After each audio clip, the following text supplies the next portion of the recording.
It's Matt Green, aka the rapping science teacher, here at the Shizzio show. Let's go.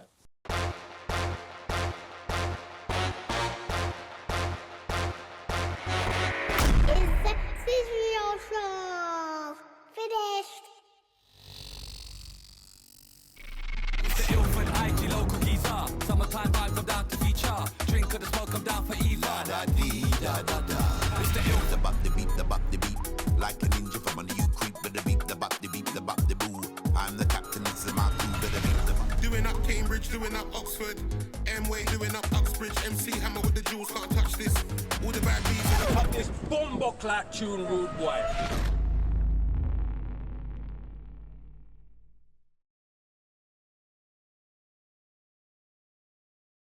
Right, we're back with another episode. You know what I really like, yeah, is a lot of people think that social media is full of, like, I don't know, rubbish, dancing and this, that and the other, and it's not serious, and every now and then people come in and they switch up the game, and we love that. So, this gentleman is one of those people on an educational tip. We love that. Before I introduce him, I like to say, full disclaimer, Gabs the cameraman found him, you get me? Gabs told me, listen, this is the guy. So I have to say that. I can't take credit, you get me? Yeah. Thank you, Gabs. It's taken him almost 2 years, but he's come through with a guest, you get me? And we rate that, man, like Gabs. Anyway, ladies and gentlemen, get your Bunsen burners ready, your conical flask filled up. See, I know the lingo, yeah, bro. I like it, I like now it. That Matt Green is in the house. Man. How are Thank you, bro? man. Appreciate this. Bro. Appreciate Nice to meet you, bro. Hey, man, it's nice to be invited. And a place where you have legends. Come on, see bro. Richard Blackwood, Big Narstie, GG Ironic. Yeah. It's nice to be noticed, so no, thank you. Come on, man. Listen, thank you for coming. As I did say, man, like Gabs was like, bro, you need to check this guy out. So I checked him out. I said, yeah, come on, man. We love that, man. I love that angle. Straight away, I was like, yeah, it's amazing what you're doing. So we're gonna get into that. So Matt Green, let's start from where, brother? I am from East Barnet, North London. Yeah. Born and raised in North London, and yes, still reside there to this day. Barnet's a good part of London. Hey, I moved up. It's a nice place. Didn't start there, but ended up there. Okay, you started where then? So it depends what point in my childhood you Let's ask me. born and bred. Let's go born and bred, bro. Come on. So I bounced around 6 places between the ages of 0 to 12. So predominantly Wood Green, Hornsey, Muswell Hill. Right. Those 3 places. And the last place I was in Wood Green before I got married, and eventually Wood Green is mental. Yeah, I used to be a bouncer in Wood Green at the Tops, bruv. You know the bus station. Yeah. I won't say what venue, bro. Hey, where? Mad. No, I'm not joking. It'll be 3 in. I see kids in pajamas on their bicycles. Yeah. Selling things. What's going on here, bro? Be careful what you're saying. And then I see the Tottenham people coming down, and it's very crazy, bro. Yeah. It's very nuts. It was. So break down Wood Green for you though, like growing up in that kind of like from young. Did you notice anything or? Well, that's just how Wood Green is. Yeah. Like I was always a good kid, so I wasn't involved in any sort of nonsense. Yeah. I was a shy kid, and yeah, so yeah, it's how it is, man. Yeah. Mum and dad together. Split when I was 3. Okay. So split when I was 3, and that's when I ended up moving different places. So mum moved up the roads, dad moved somewhere else, then just bouncing. And what's your background, brother? For those of them. So dad was from Trinidad. RIP, died 7 years ago. RIP. And mum English. Okay, cool. Yeah. Cool. Okay, brothers and sisters. I got. As you can tell, we like to know the full picture, bro. You get me? Yeah, go on. I got a half brother, half sister. Both a bit older than me. So right. My dad started a second family a little bit later on in life, and so yeah, I got half brother, half sister. Okay, cool. Okay, fair enough. So Wood Green. Yep. Some would say there's like a lot of things to distract you, I suppose, outside with Wood Green. It seems to be like you've been on the straight and narrow. Yeah. I might have got that wrong. Have there been times when you've swayed? No. There've been times when maybe I wasn't studying and I wasn't as good as I should have been work-wise. I think I scraped through GCSEs decently. Okay. So I got what kids would now think of as 6s, but I got grade Bs, grade Cs, went to A level, thought I would get through nice and easily.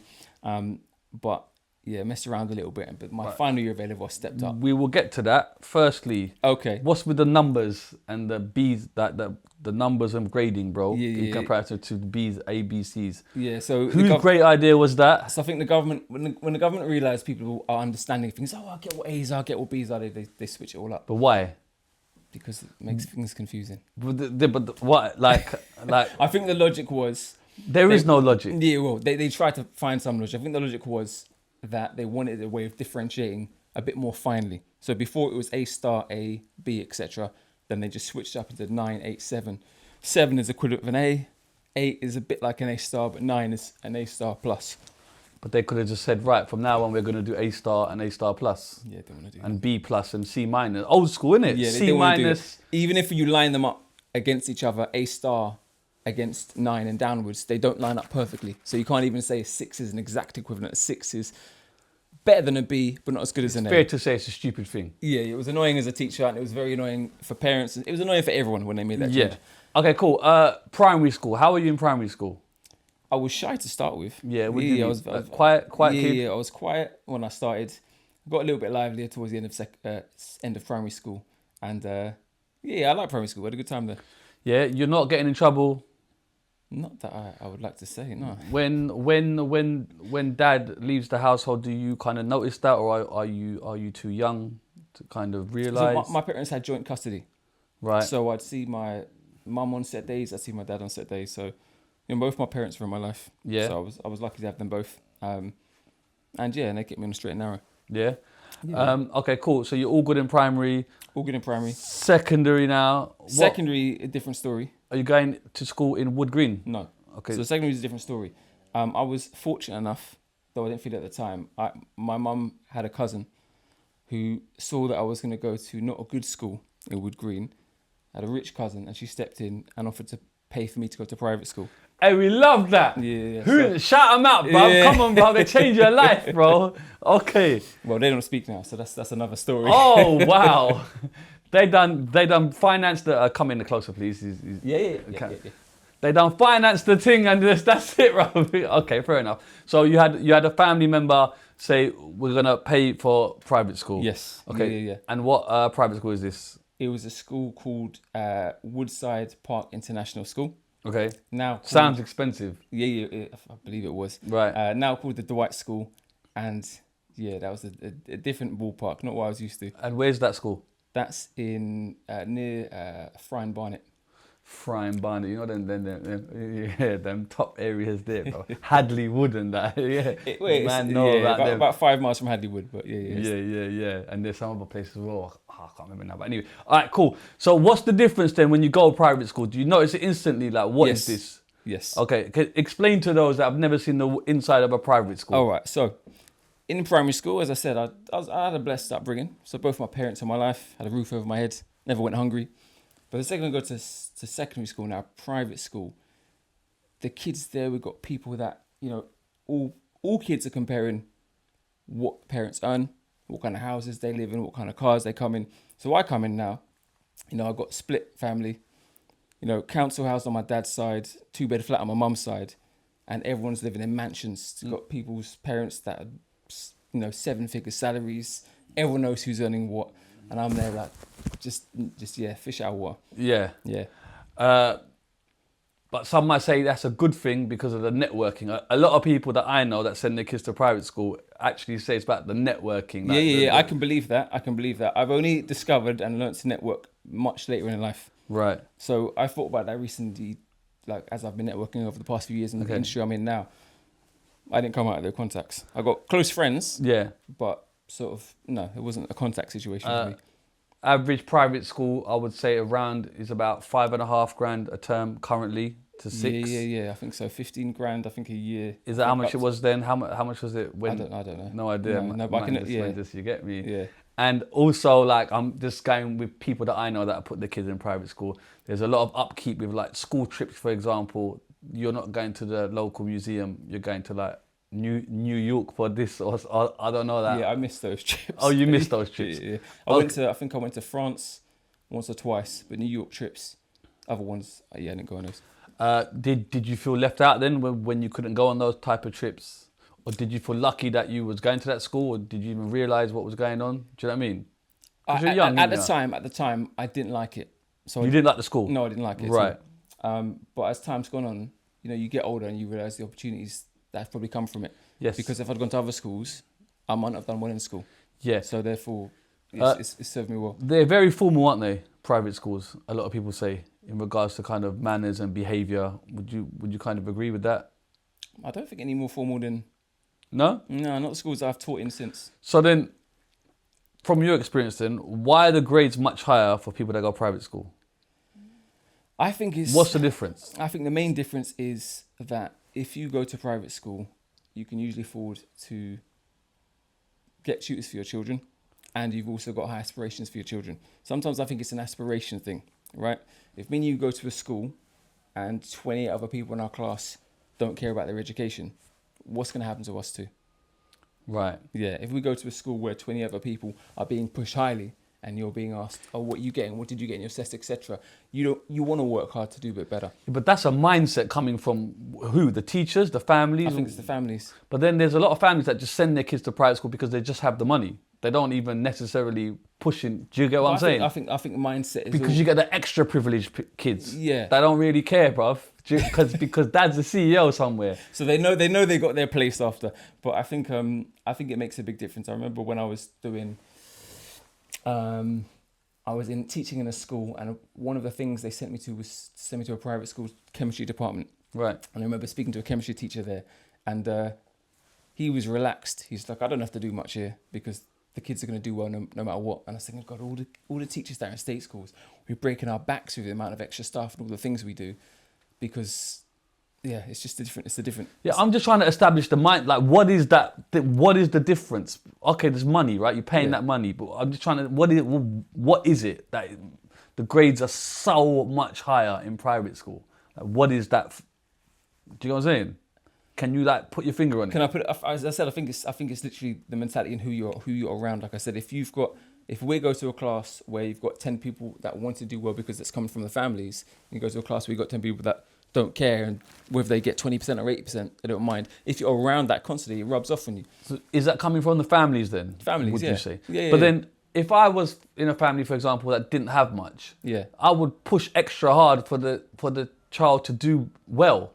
Do you get what I'm saying? Because to get out of that, because we don't want to follow the cycle of what mum and dad have. Do you get what I'm trying to say? Yeah, I get what you're saying. So but I don't think that's true for everyone. There's kids that, you know, parents send them to school and they want what's best for them, but the push actually has to be there. You know what I mean? You can say, oh, you've got to do well, but you know, if you've got 20%, oh, you do better next time. There's got to be an active push. And if it's real high expectations at home, then that rubs off on you. Because, you know, it's not just what you say, it's what you instill and what you want from the child. If you're the kid that doesn't have the finances and you're in private school, are people looking at you down? Are you being bullied for that? Is there any type of that happening? Oh, 100%. Yeah, definitely looked down on. That's why I didn't like being there. Right. Yeah. So you're kind of like strongly isolated a lot, or I wouldn't say the word isolated, but it's you know how you feel when you go to a place and you feel separate. You feel that you're just not of that caliber, and that's coming from other people. It's not nice, because the second I went to sixth form,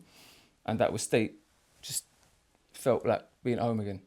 Right. So primary school happy, private school very unhappy. Also, I know, sorry to interrupt, I know a lot of parents that say that they have to keep up with fashion, for example, for their kids. Yeah. They want like Louis bags, or they want and like the real stuff. You can't buy them the fake stuff, because if you get caught with that, it's not good. It's a problem. Yeah. But I've spoken to parents that are not well off like that. But they've sent their kids to private school in a hope for a better life, and they say that they struggle to keep up because of trips abroad. Yeah. Like they go here, they go flipping God knows where, like Hong Kong to flipping New York, to skiing, God knows, right in the Alps. Yeah. And then you said New York. There were ski trips as well. I forgot about those. Yeah. And then they say that they struggle because they want the latest fashion, and all the other kids have them. Yeah. So they find out that they're really struggling because they've got to buy them like Louis bags and whatever's cool.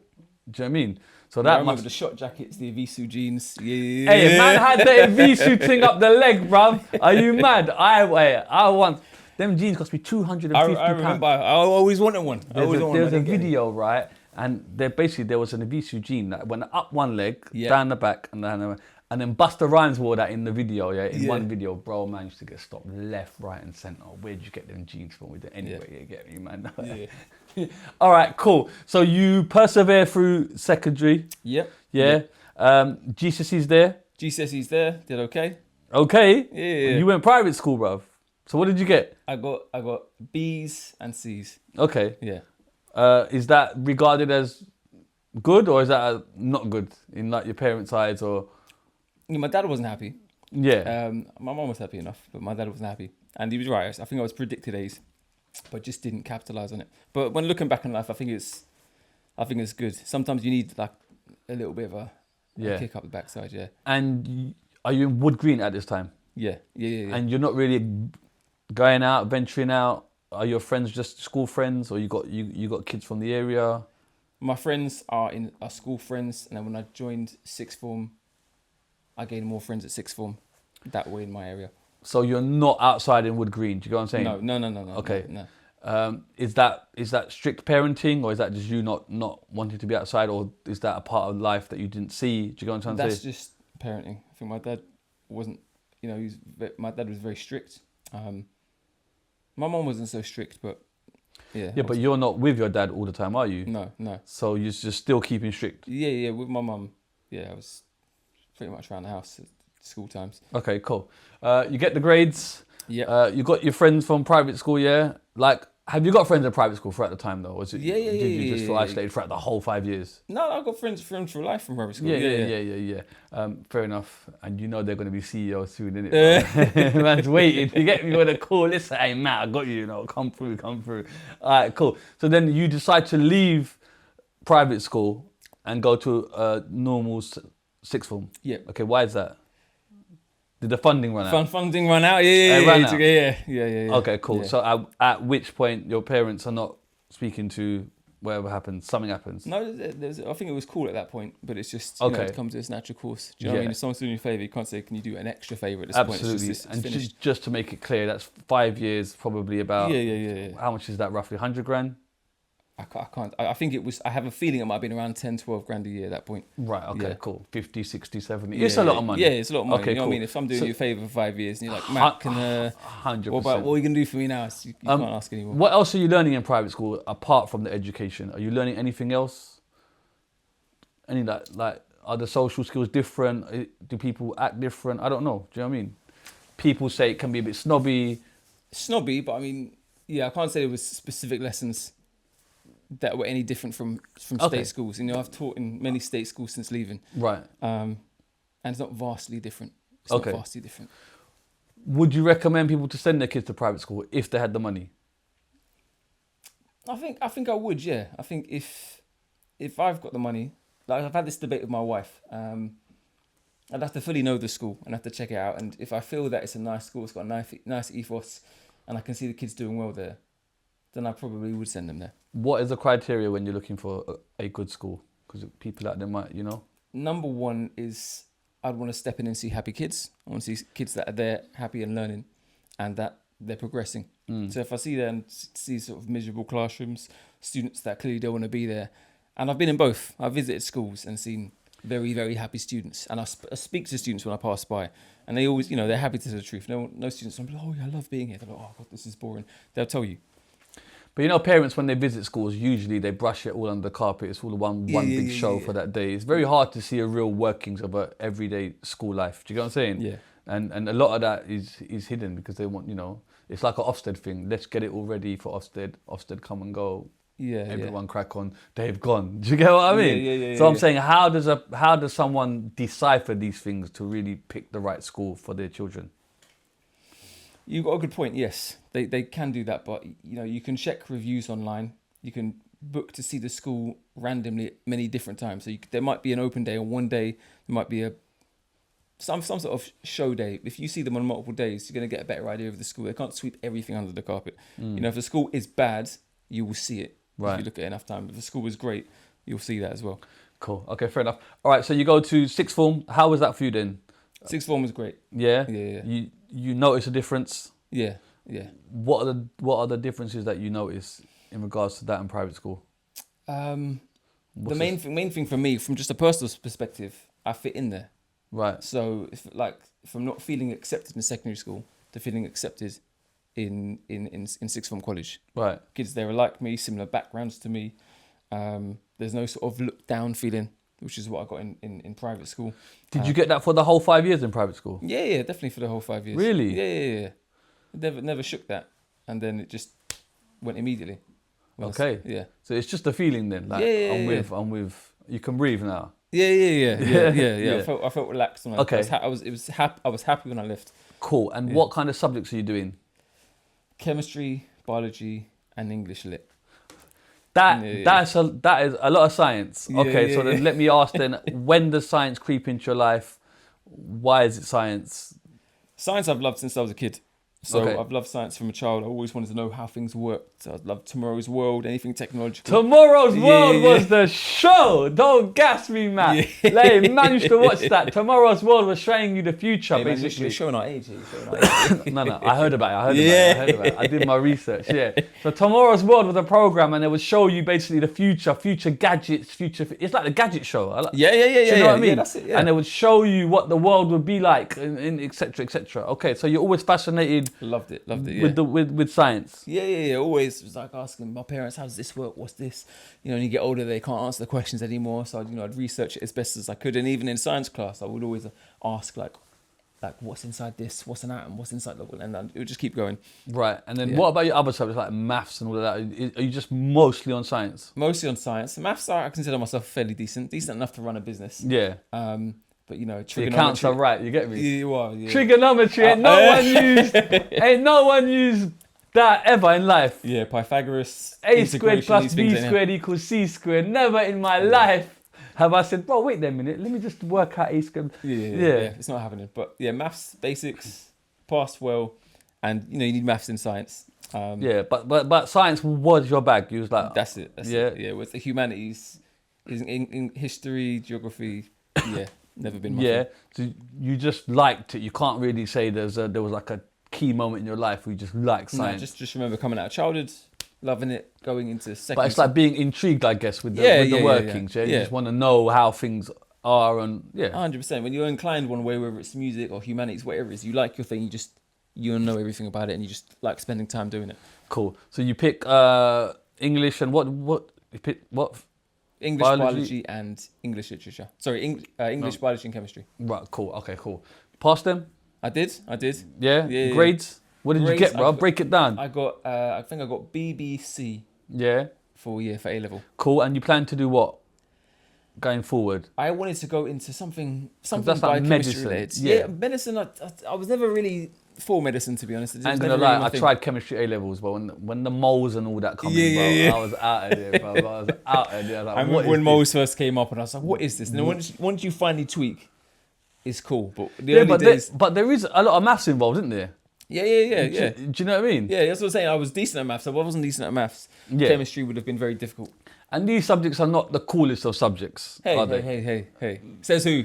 Then. Word. Yeah. Do you know what I'm saying? Like then, in the general consensus form. Yeah, okay, cool. How are you with that then? Do you care? Do you know what I mean? Are you do you care about being cool in school and all of that stuff? Or do you just care about...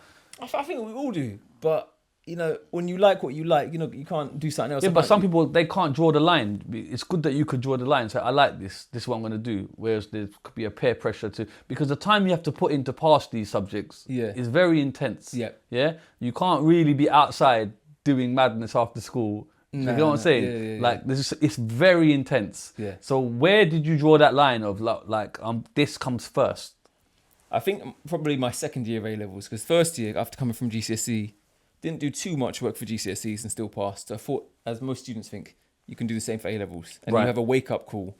You walk into a GCSE test, you get a B without doing anything. You walk into an A level chemistry test, if you don't do anything, you're getting a U grade. Yeah. And I learnt that later than I should. Right. I did very badly my first year of A levels, called ASs at the time. Yeah. And then I had to resit many things at the same time, and I had to work like a dog. Okay. In the second year, almost could have failed. Right. But that's when my work ethic probably first started. But the pressure of wanting to pass, is that coming from you or your parents? Oh, a mixture of both. So my dad wanted me to do well, my mum wanted me to do well. I wanted to get to uni. Because I'll be honest, I passed everything because my dad would whoop my ass if I didn't. Yeah. Simple. Yeah. Fear factor on a million. Yeah, I don't want to face my dad and be like, oh, I didn't do well. Okay. Yeah, 100%. So it is that. It is that like I need to pass. I cannot be a failure. Plus my other brothers had already passed, so it's like, oh, you got extra pressure. I can't. Yeah. Oh, man, and I was outside, bro. Yeah. So I had to do a balancing act. You know what I'm saying? So it is that. Like I need to make my parents proud. I can't disappoint them. 100%. Yeah, that's cool. Okay, cool. And then you go uni? Yep. To do? Biochemistry. Okay, is that what you always wanted to do?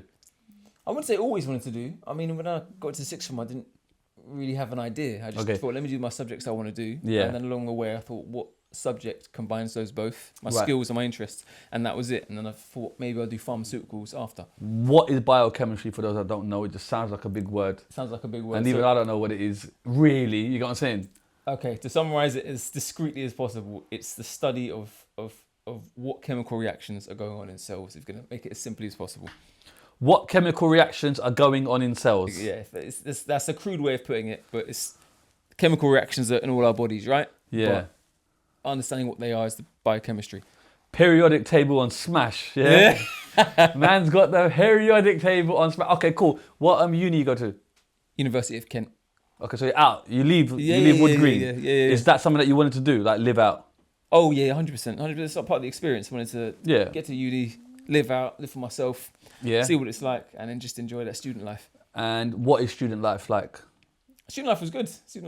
Yeah. I was on campus for the first year. Yeah. Enjoyed things like Freshers Week. You know, just enjoying the independence of being on your own and not, living at your parents' house. You got a lot of friends at this point, or you kind of? Well, I got my friends from back home, but when I go to Kent, I obviously go alone as you do, go to your own uni, and you make new friends there. Yeah? Yeah. Okay, cool. You do biochemistry, goes well? It does. I got 2-1 in the end. Come on. Yeah, we love that. 2-1, done deal. And then what'd you do? After that, I rested for maybe a couple months and then went straight into a master's course at Imperial College, which is Imperial College? Yeah, okay. So that was a big one for me. Yeah, so why the master's?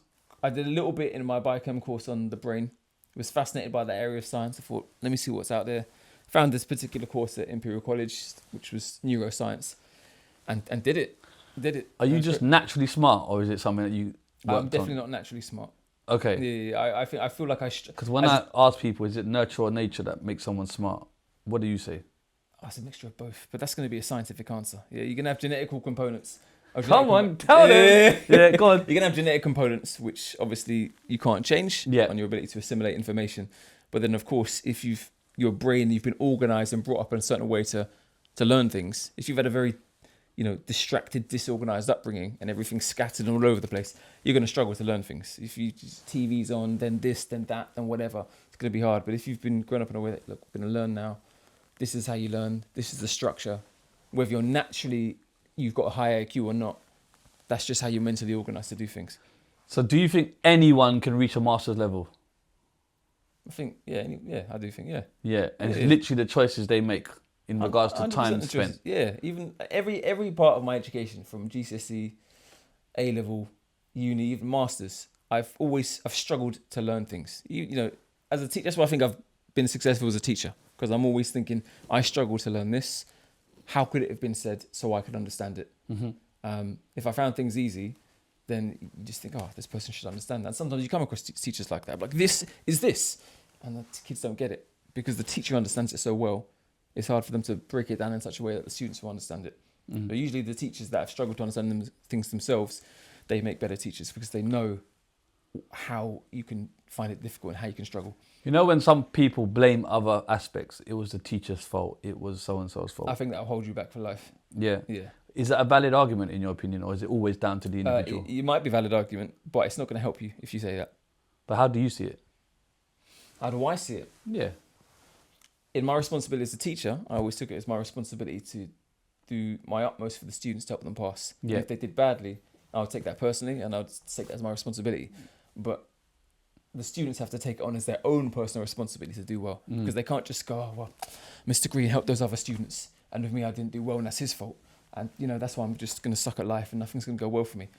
What's that going to do for that student? Yeah. So I've got my own responsibilities, my own things I think about. But as a student, if I got to this point now and be like, oh, my science teacher was a rubbish, that's not going to help me now. You've got to take personal accountability. Okay, fair enough. Okay, so you do the masters. Yeah. Goes well.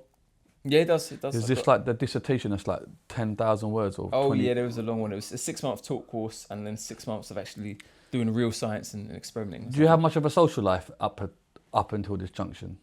Yeah. I'm always out and about. Yeah. Yeah. Okay, because it sounds very like intense. You know what I mean? It doesn't sound like you had a lot. I'm just saying the intense side of the stories. Yeah, no, it's good. But I'm saying, yeah. like, can you balance a healthy social life whilst maintaining all these accolades of education?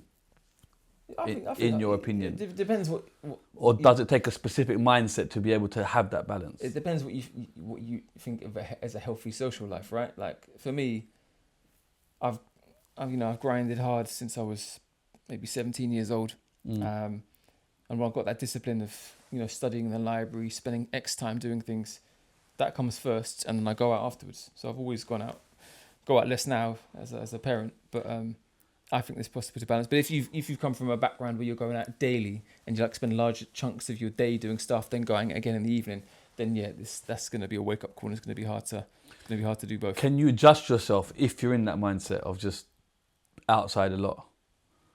I think 100%, but it's everything's habit formation, isn't it? Like if you're used to being outside a lot, then you're gonna have a lot of adjustment, and you might probably have to take small steps at the beginning. You can't just change in one day. Yeah, because some kids think, oh, it's too late now. No, there's no too late. There's no too late. Like, and I look at myself. I was teaching full time up until 30, 31. And I didn't think I had business in me. I didn't think I could do what I'm doing now. Yeah. But like at one point, it's just like I've just got to break out of the mentality. Yeah. And I made a change personally, so I know it's possible. We shall get there. Okay, so you do the masters. Congrats. Yeah, do that. Thank you. And then what'd you do? After the masters, I went into a sales job. That sounds nuts. Yeah. Because someone with a 2-1 Imperial Masters, I'm not looking to see them in Zara, bro. No, not in Zara. I was doing basically glorified telesales, would you believe? Okay. For a company in London. Selling business intelligence, science reports. Okay, is that a job you wanted? That doesn't sound like the right job for someone who's qualified with all that. Yeah, but it's just, at the time that I finished the Masters, it was either do a PhD, which I wasn't particularly feeling. PhD's 3 years, isn't it? Yeah. But then Dr. Green though, innit? Yeah, I know. Hey! And you know what? It's like, you're almost there as well. I know that that's a lot of education. But to sacrifice 3 years of my life just so I could say at the end, I'm Dr. Green now. I'm like, what other reason did you do it? Yeah, that was it. But it's got a ring to it though. You know, I'm a doctor. Okay, did it actually tempt you though, PhD? Because my brother's done a Master's and he stopped as well. So I completely understand it. He burned out. But was there the temptation of, 3 more years we can... There was a little temptation, but that's because I wanted to find a PhD I liked. And I was looking for PhDs. Couldn't find anything I particularly liked. I couldn't find anything in pharmaceuticals that I liked. Right. This job came up, so I took it, and I'm glad I did, because I hated every second of it, but it gave me a strong background in sales, which I then later needed for business. Right. And then it also, sometimes I think it's useful in life when you end up doing something you hate for a while, because it channels what you want to do with your time. Right, it makes you realise, Yeah, I don't want to be doing this. I was there for about 9 months, and this is what, on the phones? This is on the phones. Okay. It's on the phone. You ever seen sort of Boiler Room? Yeah. Like telesales, like high intense telesales. Just everyone on the phones just shouting, trying to close deals. I was bad at it for most of the time, but then last few months I started to excel. But are you not getting job offers for other things? No, because I'm not applying. Because this is occupying all my time. So you're just picking not to apply for 9 months? Well, I'm full-time working. Yeah, but it's a job that you don't like. Surely you can email a little CV over to a little agency. Eventually. Look, check that out whilst I'm here. That's why I was there for 9 months and no longer. Okay, cool. So, and then you get a job where? I got my first job as a TA in a school on the basis that I would then start teacher training there. Okay, even then, TA for someone with a master's is mad. Yeah. Why on earth would you want to be a TA? Because I wanted to be a teacher there. Okay, so you wanted to be a teacher? Yeah, so it was... But you could have just done a PGC, done. So there's routes into teaching. GCSE you pay for. So it might be, I can't remember what it is, maybe 3, 4, 5 grand to do PGCE, and you don't get paid for the year. So there's different routes into teaching. The time I went into teaching, there was a route called the GTP, it's the Graduate Teaching Program, which means you get paid to teach for the year. Right. So I wouldn't want to spend leave that sales job, Back into pay to train, not get paid for a year, then start searching. So I found out the GTP. To get GTP, you have to have a job in a school. Right. So I remember using the sales skills, shortlisting about 50 schools, calling all of them, finding which ones do GTPs, shortlisting, and they took me on, but you had to start as anything to be on the books, and I was there from I think October till December because the course started in January. So I was only there for 2 months. What, a TA? Yeah, yes. So it wasn't like I became a TA then decided. Okay. That was the entry route to start the course. So 16 months later, no, not even that. 13, 14 months later, was a fully qualified teacher in the classroom. Also, there's not a high demand for science teachers. There's not a high amount of science teachers out there. There's a huge shortage, right? Yeah. Like, there is now, and there was. I think there always is. There always is. Yeah, there always is. Maths as well, I think, and etc. So those kind of core subjects. Yeah. So that may have helped you. But was teaching a route that you wanted? Yeah, because I was tutoring whilst I was doing the sales. Okay. And that's when I sort of realised, I like this. I like tutoring. Why don't I do this on a bigger scale? Right. Because I just, it feels crazy to being paid to speak about something I like, and I enjoy seeing people learn. So I was like, why don't I do this as a job? Yeah. And that's how the job felt. And that's why I was saying I was glad. Sometimes you've got to be grateful for things in life that you don't like or you hate at the time, because teaching didn't really feel like a job for me. Just like secondary school teaching? Secondary school, yeah. Okay. That's a whole war zone in itself, secondary school, bro. Yeah, I was lucky, man. Like, how is that for you entering a secondary school as a science teacher? It was blessed. Because I remember my science teachers used to get harassed, bro. I'm not gonna lie, bro. They weren't. I was okay, and I started in a school that had a reputation. So What do you mean a reputation? Like a good reputation? No, bad reputation. Okay. This was on the brink of being closed down. Well, that's not good then, is it? No. Science teacher walks in, yo, Yeah. the class is burning down. Press the fire alarm. Bunsen burner. Yeah, go on. But that was the reputation that was. So Right. the school had been taken over by a head teacher. That, credit to him, he turned things around. Yeah. This is a head teacher that worked in a school prior to this, where the previous head teacher was stabbed to death outside Oh, by what, students? by some kids troubling a student. I think I've heard about this story. So it's a guy called Philip Lawrence. He was stabbed outside trying to protect a pupil outside the school. Wow. And the head teacher I eventually worked for, he stepped in to take over that school. Right. Is it the same school you work for? The Philip guy, Lawrence the guy, school yeah. was the Philip Lawrence head teacher of the school. My head teacher stepped in to take over that school. He'd done such a good job in that school. This school, the school I worked in, St Thomas More Catholic School, Wood Green, was on the brink of being closed down. He came in, turned it around, Right. and I was there, I think maybe 18 months after he came in. Yeah. I mean, it's one thing knowing science Yeah. and teaching science, but when you've got a room full of kids that don't want to learn science. But sometimes that can be How the is fun. that? Do you know what I mean? Like, I've been in schools since leaving the classroom, and you get schools that, everything's prim and proper. I say, hey, I'm Matt Green, a rapping science teacher, and it's very subdued. And I think in some ways that's quite nice because it's relaxed. I got no behaviour management. Then I've been into other schools. I've been to schools in Brixton, and you go in and it's lively. So there's no disrespect, but the kids have got energy. So when I start rapping, they rap back. Yeah. They say things, and it's just, I like that energy from Okay, students. so where did the rapping come from then? Let's talk about that. The rapping came from, how do I make this not long-winded? It's all right. I got time. You got time? Okay. All right. Tell us. I started a business, JDM Science Tutors, my science tutoring business 7 years ago. Right. Doing the marketing thing. Didn't really know about Instagram. Didn't know what that was. Are you a teacher at this point? I was a teacher at this time. Right. So I had to keep this all on the wraps because I didn't want my head teacher knowing at the time. So you've got a tutoring company on Building the a side. business. Right. And then marketing, trying to get extra clients, trying to get extra tutors, hearing about this thing called Instagram, thinking, no, let's get on it. Did it, learn how it worked a little bit, but it wasn't quite working as well as I thought it could. I thought my posts getting maybe a few hundred likes, but what can I do that can really help students? Right. Because I was just putting what I thought were boring posts. I thought, Well, it's science, so it's very hard. I don't know. It can be difficult to make it cool, I guess. I think there's always ways to make things better. Of course, right. And I was just from a general point of view, it's a science. You're a science teacher. It's science, it's a tutor. It's that, isn't it? But go on. Yeah. So it's, the posts are scientific posts to help students with GCSE content. But Right. I just wanted to step things up a level, and I thought, I think I can rap decently. I think I can teach decently. Is there a way to marry those two together? Okay, just park that a minute. Why do you think you can rap decently? Where did the rap come from? The rap came from me rapping when I was younger. What are your influences in rap?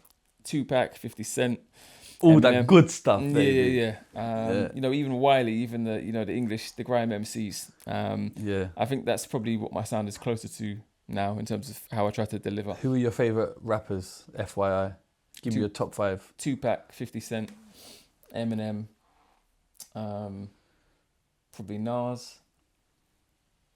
I'll have to think about the 5th one. All right, and then UK-wise? UK-wise? Who's your top 5? Oh, okay.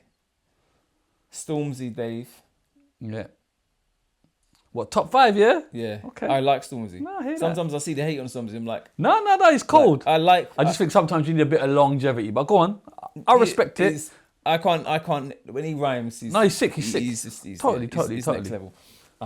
Dave, number 2. Yeah.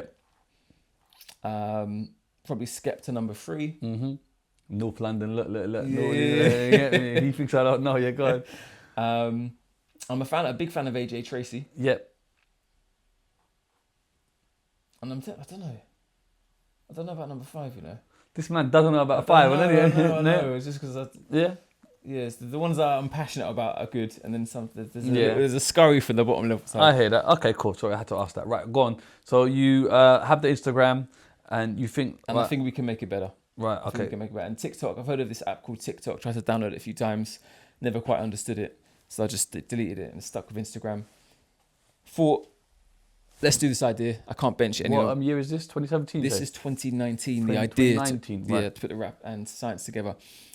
Sat on it for maybe 6 months or so, and I thought, I can't do this. I can't wake up at 50 and think, why didn't I do this? Let's just do it. And if it gets laughed at, that's the worst going to happen. Right. I'd rather it go down as an embarrassment and a failure than not do it. Right. And never know. So I put my all into it. Genuinely believed it would get 1 million views. Put it out, and I think it got like 6 views. What did you put out? I put out a rap on Cells to Stormzy, Shut Up beat. About cells? Yeah. Right. About Cells, and it was good. I thought it was good. I would say that. Yeah. I still think it's good now, but maybe 100 views, something like that. Okay. And you would don't have to rap the whole thing, but what's the general consensus about the cells? What is it you're trying to... Oh, the cell structure. So what's in the cells, how it works, all the things that a kid's got to know for GCSE science. Right. The nucleus, mitochondria. And you do it to Stormzy Shut Up, yeah? Yeah. Right. Yeah. Which makes sense. Okay, cool. And yeah, it no one hated it. So no one was saying, oh, what's he doing? This is rubbish, don't like it. But it's even worse than that. No one was saying anything. Radio silence, tumbleweed. Yeah. Some people say you get hateful comments, but I've realised on social media, worse than bad comments is not getting any comments. Right. Because if you can get under people's skin, at least you can elicit some sort of response. Yeah. If you get bad comments, at least people watched it long enough to care. Yeah. But it wasn't really getting anything.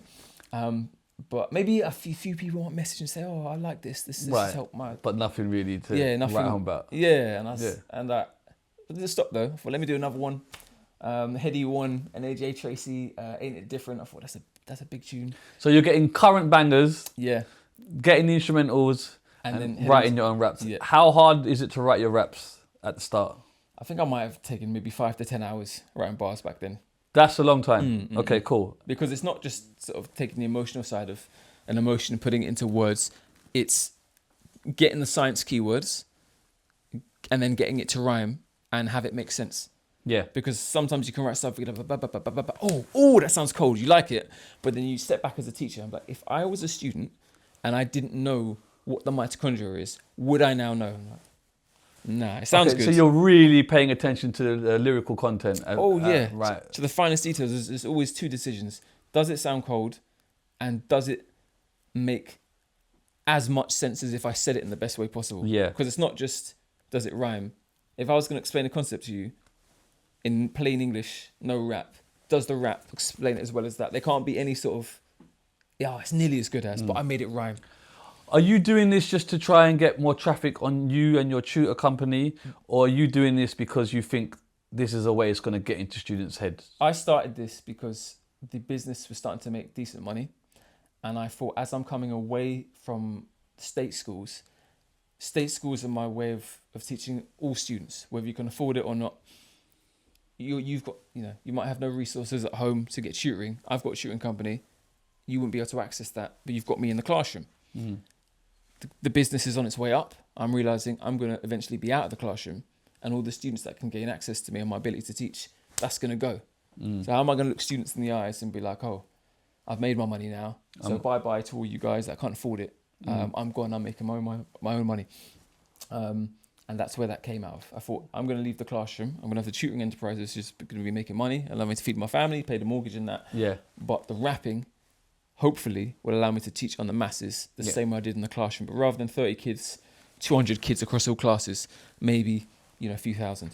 Cool. And your first videos, are you kind of adding the graphics and stuff like that that I see currently? I would pay an editor. Right. So I would write the verse, film it in my kitchen, and then I would send it to be edited. Okay, fair enough. Cool. So you do a few videos, not really getting much traction. Yeah, they were just dead. But you stick to your guns. I stick to it because deep down I'm like, I think this can work. And as I said, no one was hating it. Yeah. But I wasn't getting any hate, and I was getting the odd comment saying, "Oh, this has helped me." Right. I was thinking if it can help one, maybe it's just the algorithm not delivering it. Right. So then what happens? You just persevere. I persevere. 6 months of nothing. Every video. 6 months of videos. Yeah. How many videos are you doing a week, average? I was about one a month back then. Okay, one a month. Because the writing would take 10 hours.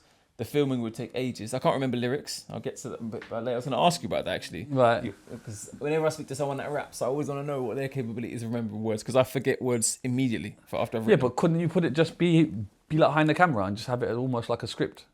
Yeah, but then I feel like you can see that.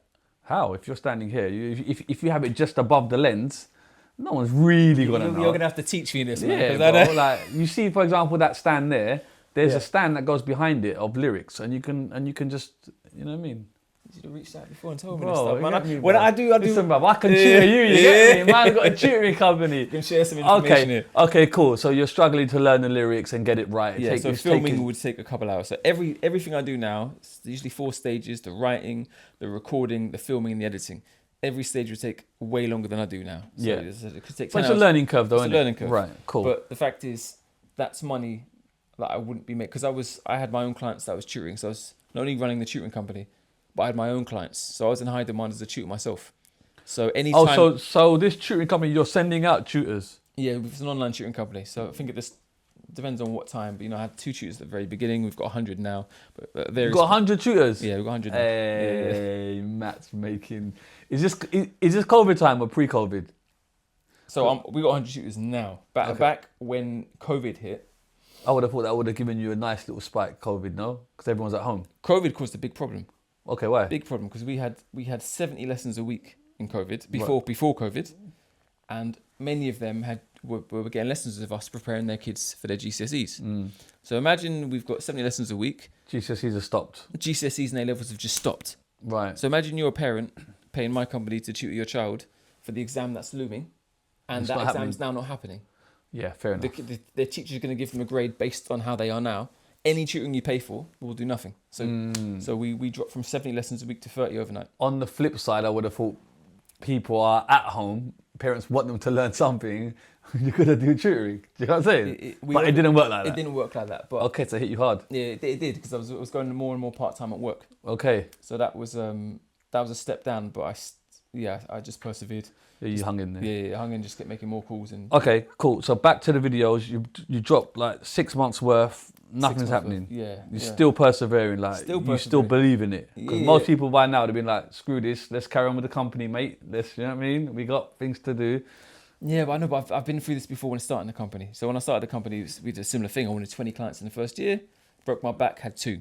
So in the videos, I'm breaking my back doing the videos, I'm thinking, you have that point of relentlessness. But that disappointment's a lot, because even with us, we don't expect everything, but we drop some shorts and we think, bro, that's got to fly. Yeah. And nothing happens. Yeah, but you know the logic I put and you think, huh? Yeah. What? And then we drop one, there's a casual throw out, 1 million views. Yeah. That's how it is. Yeah, but I understand that feeling of you expecting something and nothing's happening. But you have to have that expectancy, because if you don't, you're not going to put your all into making it move. Because I always feel like whenever you're doing any content, if you're sort of like, oh, I won't do that well, I'll just half an hour of effort, it won't fly. You have to put 100% in, like everyone can, and the 9 will fail, but the one random one that you don't know will fly. Yeah. But you have to put that effort and be disappointed 9 times. I hear that. So then what's the turning point of these videos then? The turning point was when I actually started to use TikTok as a consumer. Right. So I'm scrolling it, I'm enjoying it in the evening. So you're posting on Instagram prior to this? Instagram? Nothing's happening? Nothing's you happening. joined TikTok? Joined TikTok. when I started the rapping, that went simultaneously on TikTok and Instagram at the same time. Okay. So that was simultaneous, and they were flopping on both. Right. But when I started to really enjoy TikTok as a consumer, watching videos, you know, comedy, whatever's there, you'd scroll. The adverts, you remember how the adverts worked back then? They were just like proper bait adverts. You could tell and you'd skip it. Yeah. So I'd be watching it. And then I eventually caught myself skipping an advert. And I thought, how come I skip an advert in 0.1 seconds? And I was thinking, because it's clearly an advert. It's like, it's all white, it's all glossy. So you're watching something funny, advert, skip if we can waste any seconds. And then I just like, my raps look like adverts because it's all white. I've got my company logo in the middle. So if you were scrolling as a consumer, you're watching video after video after video, you will scroll that because it's an advert. I thought, that's obviously, like, I'm being a bit stupid. It's obviously just corporate. Look, he's saying like he's looking at the science behind TikTok. No, it's true though. Like, go on. Well, I was like, this is probably stupid, but it probably won't work. But I'll try it anyway. Let me delete the company branding and just put black bars. It's gonna look a little bit ugly, but let's just see what happened. Load it. You know what you're saying about the disappointment? 6 hours, 400 views. Yeah, well, what can we do? We try. Try. Next day, woke up, 415 views. We try. And an hour later, 800. These are actual numbers I can remember by the way, because I remember I was like, 800. It's not good, but I swear it's on 400 before. Put it back in my pocket, talking to my missus, took out my pocket again, 2,000. Hang on.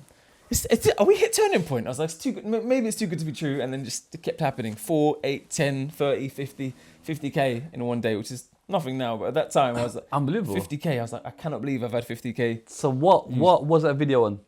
That was just a repost of that sales video, the first video I ever made. Just did the same video, but you edited it. What, you just put a black bars, got rid of the logo. What's black bars? What do you mean? Like, So do you know when you got 16:9 YouTube? Yeah. I filmed everything 16:9. Yeah. I didn't film it vertical back then, and I just would put it white. But then the top and the bottom. Top and the bottom. That's all you did? Yeah, I changed it from... No way. Yeah, swear to God. Okay. Yeah, because I think at that time I used to scroll TikTok and I used to see, you know, the creator gurus. Yeah. And I remember seeing one person saying, be scientific with your posts. Sometimes maybe changing the colour of your hat, your background. And I think when he said that, I was like, that's stupid. And then that's when I saw the advert thing and I thought, maybe I'll change this. And it worked. And Ain't it mad? He got scientific about the way to post. So there's a science around everything in life. There has to be a science. There has to be. Okay. So you dropped that same video, get to what, 50,000? 50,000 views first day. You must be buzzing. Yeah. And I was like, what should I do now? Well, I've made 6 science raps in total. Do the second one, same thing, 200K next day. Did the other one, literally these are really the real numbers. Did the third one, 400K. And then went back to the fourth one and got 800K. And I couldn't believe it. I was like, yeah, am I going to hit the million? And I went from 100 followers to 20K followers in, 4 or 5 days. Mad. Yeah. But also there's a timing of TikTok. I've noticed with a lot of people that I interview, if you was around this TikTok period, I don't know what year this is. What's it, 1920? This is 2021 was when it started kicking off, yeah. Yeah, but I feel like a lot of people that were on TikTok at that junction were just smashing it. If something was going, it would fly. Yeah. Do you know what I mean? Yeah. Okay, cool. So you get 20K followers. Yeah. Job done. Now what do you do? Now you got a pressure to maintain, no? 100%. Okay. Yeah. And you just go hard with it. You don't. So I exhausted the previous things I'd made. Yeah. So it's just continue making new things and hope the next one is going to hit that 1.2. But then it hit like 6,000 views. But same effort. Next video, maybe like 50K. But then I kept it going. And then eventually they'd start to average out more similar views. And I started to clock, being scientific with it, what was working and what wasn't. So what was working and what wasn't? So it's usually getting to the topic quicker. So like the first video I did, that got 800K views. I think the first lyric is like, it's something about boasting about being a good teacher rather than getting to the content. So I thought it doesn't necessarily matter. But then as I looked closer, the ones that consistently did well would get to the content immediately. Right. So if you as a student, you need to know within 3 seconds what's going on. 3 seconds is too long. Man, 3 seconds is too long. Way too long. That's a science, ain't sciencing. I mean, if you're scrolling TikTok, there's no way you're going 1, 2, 3. This isn't for me. Just not. That's a long time. That's true. It's literally got to be like, oh, what's happening? And then, that's cool. 0.5 seconds. I think you need to have an image immediately, and then something in that first half second needs to make you think. You're gonna keep watching. You're not gonna scroll this. Yeah. So from a kid's perspective, because I'm always thinking from a 15-year-old's perspective, right? you might hate science. I hated history. That was my thing. So if I see anything history at a 15-year-old, I'm swiping. But if I know I've got a test coming up on, I'm going to show how bad I am at history, but let's just say it's on a world war or something. Yeah. And it starts off with a lyric about world war of something I don't know. And then it explains it in the second bar. I'm like, oh my God, is that what it is? I think you need to have that sensation. So it's just like, I need to learn that, and then a fact. So something and then a fact, and then it seems to work well. Are you one of the first rapping educational type of content? No. So I know there's MC Grammar. He's about. Big up MC Grammar. Yeah. And the Christian Foley as well. I don't know about Two grades. I know about MC Grammar. Is MC Grammar prior to you or? Yeah, he's prior to me. Okay. Are you aware of him? Yeah, we're close. We know each other. Yeah. Oh, well, no, but like, okay. Not before. Didn't know him before. Okay. Yeah, you didn't know him before. No, I'm just trying to see where you got the ideas from. Like, this is all your idea. I actually had a client that mentioned, it's like, oh, there's another rapping teacher. And I was like, who? And I did my research, found out it was, and eventually got in touch. And we've been speaking for a few years now. Oh, amazing. Yeah. Okay, fair enough. I was just curious. All right, cool. You are making this content, and your name is just what? Matt Green. You're not like the rapping science teacher, or you don't want to give yourself a title like that? Nah, it's not that I didn't want to. I just late. I couldn't think of anything better. Yeah. People were just saying, "Oh, that rapping science teacher," and I was like, "It might be long-winded, but it is what it is." Yeah, of course. Yeah. That's it. All right. And then, what's the pressure like to kind of maintain this now? Because you've got something going on. It's not even so much pressure. It's disappointment if the views don't do well. But I enjoy the process. Right. So I enjoy That's the main thing. I enjoy the process. And then having the content, finding the content. Do you find a shortage of content? Do you struggle sometimes? No, that's not. Obviously, science is so vast. It's like it's never going to stop in it. Yeah. That's never something that's been an issue for me because the curriculum is large, and I thought it's going to take me 3 years to finish this. But what I found is I've got past halfway. Is I don't like some raps as much as I used to, so let me do them again. Or sometimes I get inspired. I hear a new tune. I'm like, oh, this makes me think of this scientific idea. I might have done it a little bit before, but let me do it again better. Okay, and is there an increment with this and your business in regards to tutors? Is it working? Are people now, are you signing or are they separate things? They're separate entities. So although I thought that they were supposed to be the same when I started, they're two separate things. But are you not driving traffic onto your tutor company saying, by the way, if you want to tutor, I got a company? It's separate markets because the people that are watching my videos are 13 to 16-year-old students, or maybe 16 to 18-year-olds that need a refresh for their current science course. They're not buying customers. Right. The market for the tuition company is 35 to 52-year-old parents. Right, but then a kid can tell his parents, Mum, I like this guy here. And it happens. He's got a company. It happens. That's what I'm saying. Is there a direct correlation between the videos blowing up and your company not expanding? We might get. Do you know what I mean? We might get an extra 10 calls a week if a video's gone viral, but that we'd get that anyway. Okay. It's just a little bit extra. Is that like frustrating for you though? Because you're kind of hoping that kind of brings in traffic into your business. Not really, because as I said, I did it because I wanted to be able to help students that couldn't afford the tutoring. So the product of doing this isn't, I have to make this rapping work as a marketing tool for the company. The company is already working. Word of mouth is spreading. The company's growing. As long as we keep delivering a good service and we keep getting 5-star reviews, people keep telling people. And then how is that to balance business, teaching, rapping? Impossible. Family. Yeah, impossible. As you know, man, it's difficult with family. Yeah. But that's when I start stepping things and down and moving out of things. So when I was running the company, it was full-time teaching. Yeah. Devoting 10 hours a week to building the side hustle. It makes enough money that I can step down 2 days a week. Those 2 days a week, we can now start grinding the company even faster, step down to 2 days a week, and the next thing you know, we're making enough money that we can get rid of those last 2 days a week and go full-time in the business. Okay. Business grows at a faster rate. Now I can't work as much because I can't work more than the hours I am. So I hire, grow faster, and then my wife leaves her job, joins the company as well. So we love that. Yeah. So do you only do science tutoring, or is it? we do all subjects now. Yeah. Because when people join us, they see how good our tutors are, they see how good our customer services are, and that will run it. And this is online. It's all online. Is this like 1-to-1 or is it class based? 1-to-1. Yeah. Yeah. And then roughly how much does it cost for someone to get a tutor? If it's GCSE with us, it's £52.80 an hour, or if they get a senior tutor, it's £64.80. An hour? Yeah. Is that normal rate then? Is that I don't even know. I think it's normal rate. I think it was on the dearer side a few years ago. I don't think we've increased our rate with inflation. Right. So like we used to get in the early days, more people would be like, it's too expensive. We don't really get that from anyone now. And do people tend to do an hour a week, or does it vary? An hour or two a week. Yeah, that's pretty much standard. Week in, week out, yeah. And I'm presuming it works for people out there. Like there is a significant improvement. 100%. If someone joins us in September on a grade 5, I'm very confident the lowest they'll come out of is a 7.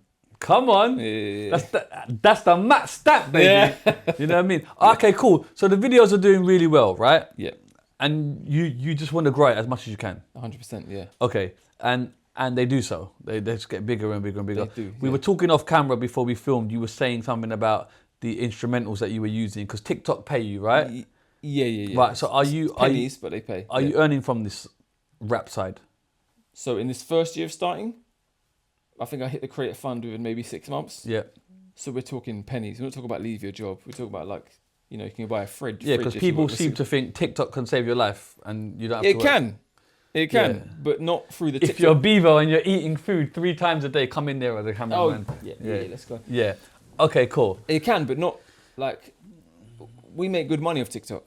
Off TikTok, off social media, but we're not. It's from sponsored deals. So we've got loads of sponsored deals, right, all the time. But that's come. Would I say that was? I mean, that wasn't a desire when I started. Yeah. It's just obviously if each science rap takes me 20 hours to make. Yeah. That's just coming out of my free time. Yeah. I can't do that indefinitely. But if I'm getting paid for it now, I can, because it's a separate income to the business. Okay, so where are the sponsorships coming from? They just reach out to you? The early days we used to do a little bit of reach outs. Now we get usually about maybe 2 to 3 getting in touch a week, and we close maybe 1 a week. And what type of sponsorship is this? What type of companies is this? So we've had Marvel, Samsung, EE. Shut up! Yo! Yeah, we're making moves now. Okay. Yeah. So when did the first kind of big kind of corporate come in? How long had you been doing it? I think 2022. Right. God. I remember 2022, I think summer, I got the first deal in. And I can always remember what it was, because I think it was £47. Right. £47 for some sort of sponsored post. Then the next ones, I think, ended up being like 250, 300, then to 500. And I thought that was decent. Yeah. £500 for a video. Is that just you endorsing the product, or is that you rapping about the product? What is that? It could be depending on what they ask. Right. But I have to It's not on your science stuff. No. So right. It's just you separate doing endorsement for a brand. Yeah, but be on go on my channels. Yeah. It's go on my channels. And then I think September, October 22, I think a company got in touch for me to write something for them. So that stepped up. Bespoke is extra money. You know what I'm saying?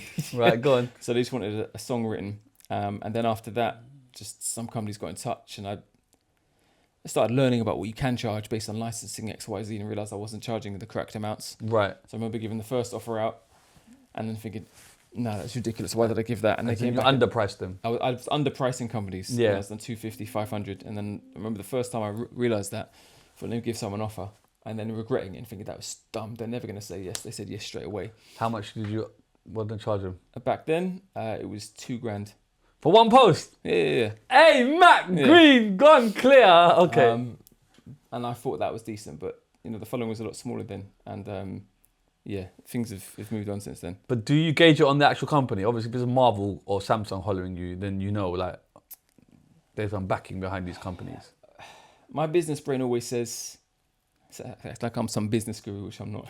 Well, my limited it would appear so. My limited experience of business, it's always a value proposition, right? If I'm going to clean someone's windows and they live in a small house, whatever the time it takes to clean those is going to be the time. If it's £100, £100. If someone lives in a mansion, there's more windows, it's still should be the same rate. Because if that person gets an idea, especially if they're rich, they're going to be on it with their money. They don't want to be ripped off. So you charge people based on the value that you're providing. You don't just be like, oh, I could charge you £2,000. Marvel, you must have a lot of money, so I'm going to charge you because you're Marvel. If you want double the work, then it's going to be double the price. But then I presume it would take you 5 hours to write a rap, right? Yeah. The 5 hours is 5 hours then? Yeah. On that basis, you just charge for the 5 hours? It was. It's not just the 5 hours, it's the value that you provide to them, right? Sometimes I think of it as like a billboard Right. or rental. You know, if me and you build a house and that house is worth $5,000 a month, that house is worth $5,000 a month. We don't have to do any work on that anymore, but it's worth $5,000. If we double it, if we do extensions on it, it's double the size, it's $10,000 a month. The time doesn't matter anymore. We're not charging on a time, which charging in the following is like the size of a billboard. The more the following I have, the more I can charge. Whether it takes a second to slap up a new thing on it or... And kind of how many followers have you got at this moment when you're starting to get these kind of brands coming in? 2022, maybe 200k on TikTok. Yeah. 200k on TikTok. And Instagram? I always find Instagram a bit harder. Instagram, nothing, like 9k. 9k? I don't know, not even 9k, I think 5k. Okay, so let's talk about the difference between Instagram and TikTok. Seems to be chalk and cheese. Yeah. Okay, why is that in your opinion? It was... Just target audience? In my opinion, bear in mind, I'll talk with my experience because I don't want to speak like I'm No, some but your sort of guru, opinion is this- valid this because is it's just- your experience. This is just what I Yeah, think. absolutely. Instagram was the picture platform, right? That was its place in the market, and TikTok was the video, what you call it, vertical video market. Instant, it took the place of Vine. TikTok's algorithm was amazing at delivering it to people that it thinks might like it, and if they like it, it doesn't matter if they actually physically like it. You like it by looking at it. So if you make a video on fine wines, it's going to send it to 10 people randomly. If 10 people swipe it, it's done. If 10 people watch 6 seconds of it, it will send it to 100. If 90 of those people watch it, so it just keeps going. That's how the virality happens, just by testing a section of the market.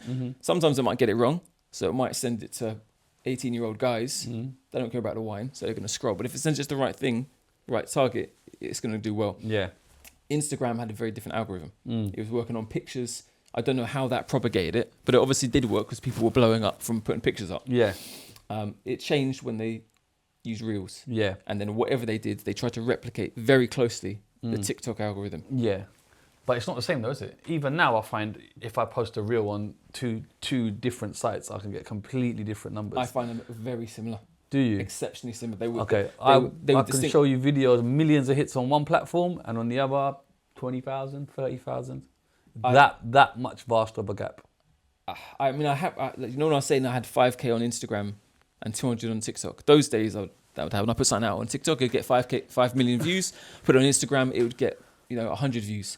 But now there's very close parity. All right, look. I want to see this. Big Narstie video, losing the plot, 300,000 views, Instagram. Instagram. Yeah. See it? Okay, cool. TikTok. All the same tags. Same. Exactly the same. Okay.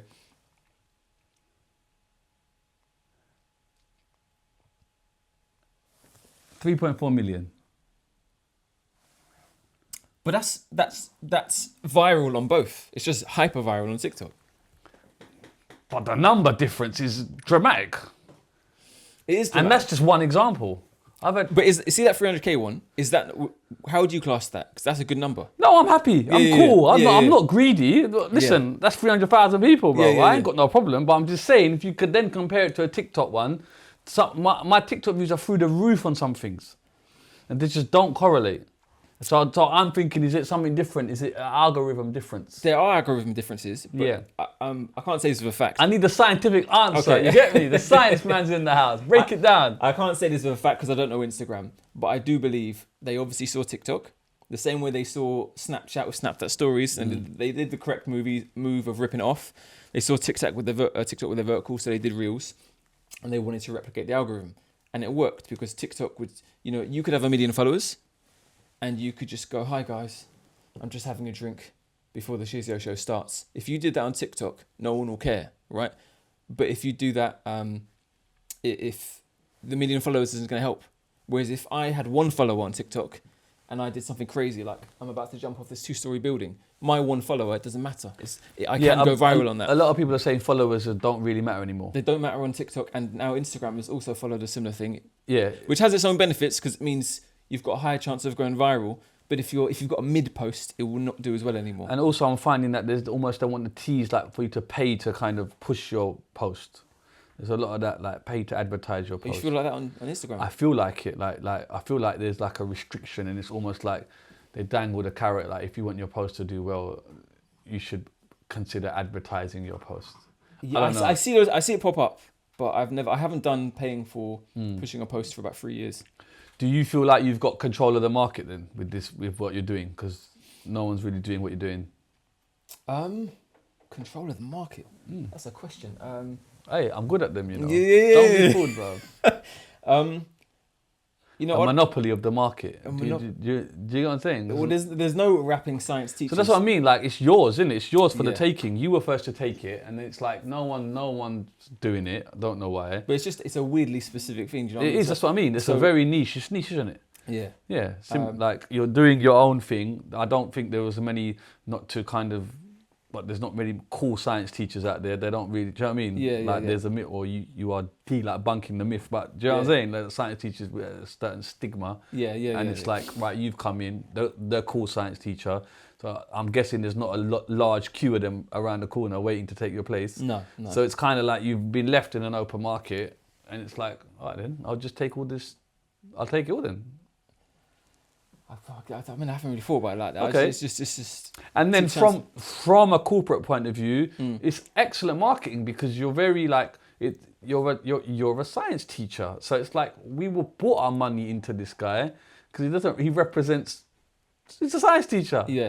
There's nothing bad about him. There's no stains on his shirt. There's no. Do you know what I mean? Yeah. Like so, it's like you win-win.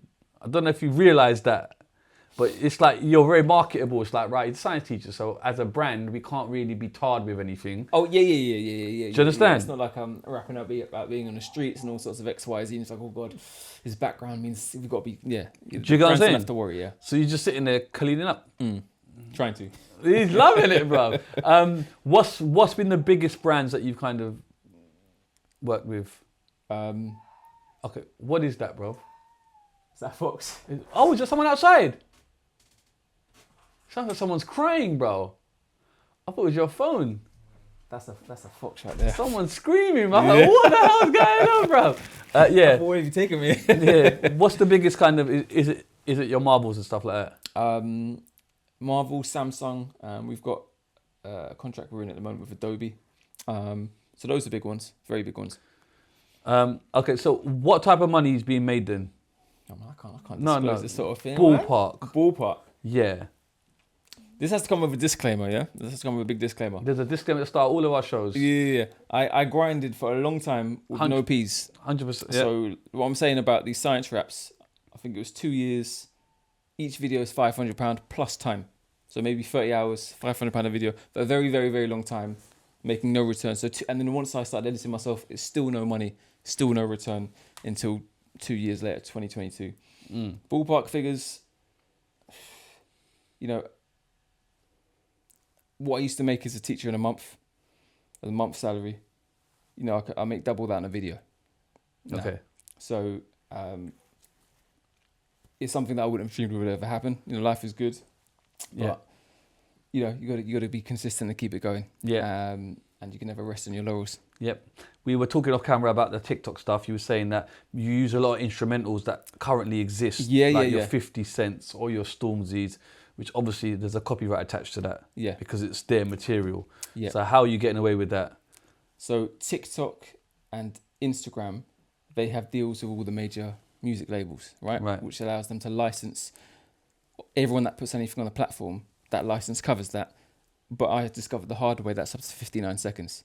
So 59 seconds, right? 59 seconds. It might be a minute, but I think it's 59 seconds. So if I do Stormzy Shut Up, which is the first track I ever did, take the instrumental, lay it on the studio, put it on the track, put it on TikTok. TikTok knows that Stormzy Shut Up, even though I haven't tagged the thing in. It knows it. Yeah, of course it does, yeah. But because it's less than 59 seconds, it can run.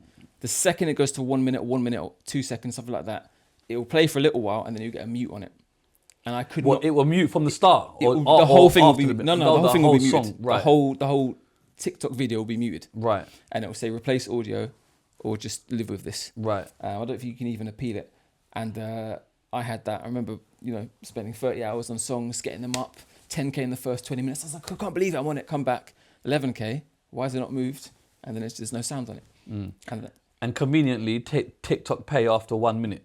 They now do. So back then, Which is convenient. Yeah. So now I make no money directly from TikTok because all my videos are less than a minute. Okay. So the TikTok Creator Fund, which changed to, I can't remember what it changed its name to. I used to make a little bit. I think I made probably maybe 2,000 max on TikTok over all the years. But now no rap makes money directly through TikTok anymore. But it's all about the brand deal. So, but it's peanuts anyway, because if I was still getting money from TikTok from that, it wouldn't have added up to $5,000. What's been your highest viewed video? On TikTok, the structure of the lungs, where I blew up a lung. I've got a funny story with that one actually. I blew up a lung live on the video. Well, like a real lung? Yeah, real lung. Swear? Yeah, real lung. Did that not get flagged for like gruesome activity? It did. I see. It did on both platforms. Right. But luckily, on both platforms, they did the same thing. If you're scrolling, it's blurred out and it says, this might make you squeamish. Are you sure you want to watch? Oh, right, okay. Yeah, so on Instagram that happened, and that caused a problem because it didn't ban it, but it means if you're just scrolling your phone endlessly and you see that, it can do two things. It's a good thing, isn't it? It can either make you want to see it, or you be like, nah. Right. And on TikTok, I think it worked to the benefit. Right. But either way, I think I deleted it and put up a slightly less graphic one. Right. And that's the one that's on 7.5 million on TikTok and I think 7 on Instagram. But on Instagram, I've got one that could... So you were telling me earlier about the discrepancy. Yeah, I did have one big discrepancy. The biggest track views I ever got was 10.9 million on Instagram. Right. And that got 400,000 on TikTok. And you've done loads of reposts and it never goes past 400K. So that is one that never added up. Yeah, but that's the other way around though. TikTok has gone 10 million and Instagram 10 million and TikTok is lower. Yeah. Normally it's the other way around. Yeah, normally it is. Normally TikTok always that does it, yeah. What's that feeling like 10 million views on something? It's good, but it's all about what people are saying. Like if kids are saying, oh my God, this guy just summarised what my teacher was teaching me for 2 hours in 30 seconds and I now get it. That's where my satisfaction lies. Yeah. So when I'm seeing students and they message and they say, oh my God, I hated science. I now like science. Or I was really worried about failing this test. I saw your video and I've now got A in the test. I've now got 70%. Yeah. That's it. But the biggest ones are always that I've helped and that I've made someone now like a subject when they hated it before. Do you get them type of comments often? A lot, yeah. Yeah. So I think that's my probably regular one a week. I probably get 10 comments a week across all videos saying, oh my gosh, this has been summarised in 30 seconds when my teacher's explained If it makes such a big difference, is there not a way to roll this out on a curriculum level or do you get what I'm saying? Like, because it would make sense. It resonates with so many kids. I think you'd have to have enough writers and enough people being able to deliver it. So possibly. I don't know. Or like, is there a way that you can do videos that is then taught in the classrooms or some type of, or is there a book? I don't know. How can you infiltrate the curriculum more than just Instagram? So it's actually in lessons like, okay, guys, check this guy out. I know a lot of teachers are using it. Right. They are using it. The answer to your question is, I would need more of me or an ability to somehow write rhymes and get them explained like multiple days. So, I could do the whole science curriculum correctly in like a few weeks and roll it out and do it for multiple subjects. I can't do it for other subjects because I don't know them.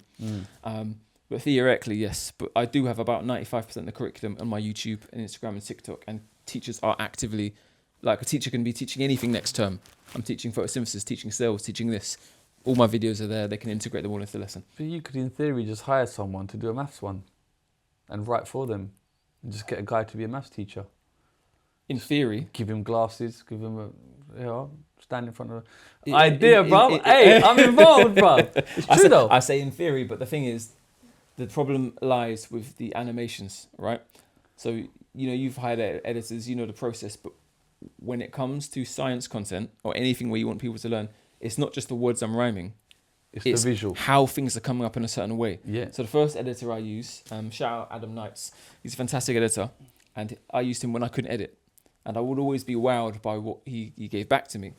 But obviously, not being a science teacher himself, I might have to make my second round of amendments of where things are going to move, and that's when I realised it's probably better that I do it myself, because rather than spending an hour or two writing out a list of instructions, then getting a video back and having to write more instructions, I just need to place them myself. Right. And that's where the difficulty lies when you're making a video.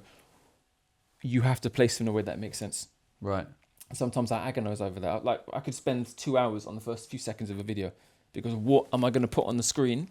Doesn't matter what I say. What are they going to see and be like, I know what I'm looking at. Yeah. And the next thing I say makes sense. And it's quite hard. How many videos do you drop a week? Are you on 1 rap a week. and you kind of stick to that? Religiously, 3:15 on Friday every week. 3:15 after school. Okay, that's it. You do that. Done. Yeah, 3:15. And do you write the week before, or have you got a couple in the bank, kind of? It's very scatty. Okay. Very scatty. Like, so tomorrow I'm dropping a rap. I recorded this week's rap and last week's rap last Tuesday. Sometimes I've been organised and I've gone to the studio and I do 4 raps at a time, and I've got 4 weeks, and then I just film the video the week I'm on. But sometimes I'm chasing my tail. Sometimes I wake up on a Monday, I don't have anything. Right. Write it on like a Craig David song. Write on the Tuesday, studio on the Wednesday, film on. I'm not even joking. And I'm editing on the Friday. But editing on a Friday is a nightmare. And then how much of this is eating up into your main business? Significant amount. But we've got an office manager. So that business runs itself now, essentially. Essentially. Yeah. That must be amazing. It's good. But I think the business, at one point it was probably at that trajectory before the rapping started really taking off in a big way, and it's slowed. Okay. So slowed, but it was an expected slow because, I've only got 24 hours a day. Cool. And I can't be fully on both. And then kind of news pieces on you. Do you get a lot of that from kind of, like, how do you get a lot of news articles and kind of press on you and what you're doing? Because it's so positive. So I've been on BBC a few times, been on ITV a few times. Yeah. Yeah, and I was up for a TikTok award last year, the end of last year. So there's a little bit of media coverage on that as well. Can you ask them to stop banning my stuff, please? See, I'd love to go to that award. I just stand there and be like, listen, mate, what's your job, bruv? What's your job, bruv? What's your job, bruv? Come here, bruv. Okay, fair enough. So you get the recognition and it's lovely, right? Yeah, it's nice. So then what does the future hold then? Like, do you just keep doing the same thing? Are you kind of very, very much? So ideally, I say ideally, the plan is to make it happen, is to take it to TV. Okay. So it's to take the raps and experiments on a TV scale. But you are on TV. You're bigger than TV. People don't watch TV now. You think? You think they'll watch Netflix? But like I'm saying, like, in regards to target audience, like 16 to 18, 20s, they're on their phones a lot more than Netflix, brother. You think? I know so. Come on, man.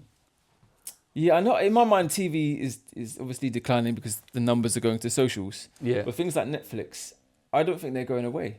No, they're not going away. I'm not saying that for a second. Yeah. But I'm saying people on their phones is just as good as TV in 2025. Yeah, but there's things you can do with bigger budgets. Okay. Do you know what I mean? So, like, obviously... Oh, so you want to do a proper Netflix show, like... Oh, yeah, take it to the next level. Because obviously I've got the limited budgets I use and that they've worked quite well. Yeah, if you had a bigger budget. But, like, look at Mr. Beast's logic. He started on his own, made his first 1,000 on something, used that 1,000 to get bigger levels, made 10 grand and kept going. And theoretically, there's no limit to how big we can make experiments and how grandiose you can make. Remember the music videos back in the noughties, and 90s, when they big budget, crazy videos, but they would work. And I don't see any reason why we can't do that for... So what do you do? Do you wait for someone like Netflix to get in touch, or do you just produce your own show? What's the thought process? The logic is, at the minute, I could wait, but I'd rather try and keep YouTube getting bigger. So, YouTube's getting bigger all the time. And the money that makes, use that to keep increasing what we do on YouTube. Because that makes money directly. So, if it's making £500 a month, I can use that £500 on the making a production bigger. On the YouTube, are they much more like longer shows then? What are they? It would be longer, yeah. So what are they, raps again? It would involve rap. Ideally it'd be raps, studio audience, some sort of crazy experiment, celebrity guests, just things that aren't boring. Like you said about science, traditionally seen as boring and stuffy and this sort of thing. Get all of that out and just make it from the first second to the last second just crazy exciting. So just expansions. What about books or anything, just to make learning cooler? I can't talk about that one at the moment. Hey. And then something's on the horizon. Let's touch on the management. When did management get involved? Because you seem to have a management team behind you. Yeah. They were on to me about you coming on. Wow, they're on it, mate. I'll give them that. You know what I mean? They got Wendy Wilson talent. They look after me. Yeah. How did that happen? So that happened because I was managing all my own deals and negotiating all my own deals. And my lord, I'm not bad at sales, but the process of talking to individuals at companies is very time consuming.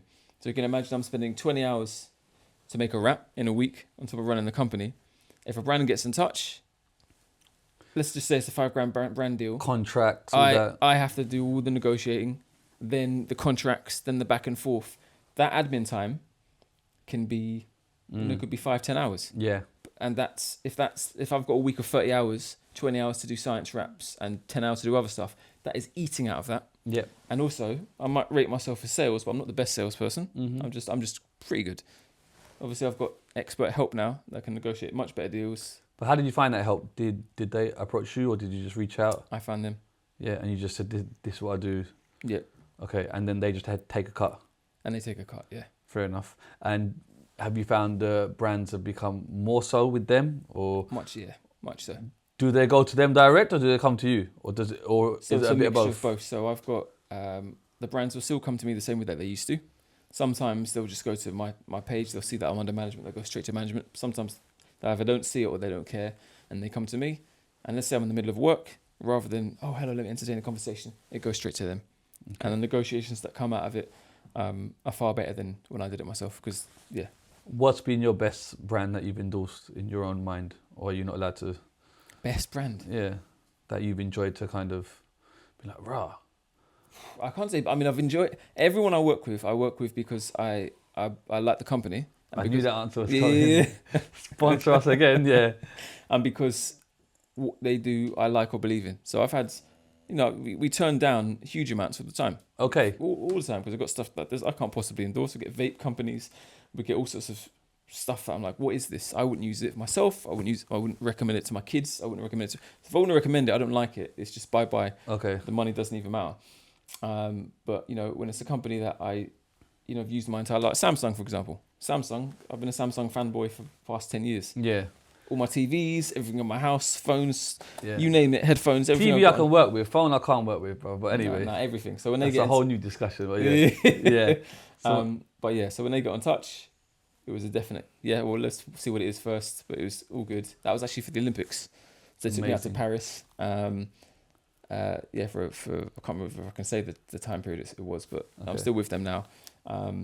It was good. It was fun. Could you ever imagine this was going to happen? No. I remember when someone first brought the idea to me, if you might be able to monetize this after I'd started, and I was like, really? And I looked and said, there are people that monetize this. I suppose I have to at some point because I can't keep taking all the time. And I remember putting some basic targets down, and I remember looking and thinking, I am crazy. I am absolutely mad thinking that I could make this in a month. It's just dumb. But like I'd make that in a bad week now, and that was what I used to target. In a bad week, yeah. Side note, in regards to science and online, there's big Manny's out there. Yep. Does his thing. Yeah. Who was first, FYI? Me, I think. Come on. Yeah. Okay, cool. Big Manny I'm aware of. Yeah. Thoughts on that and what he's doing? Big Manny, big up Big Manny. We've done a few videos together before. We might have another one coming up. Okay.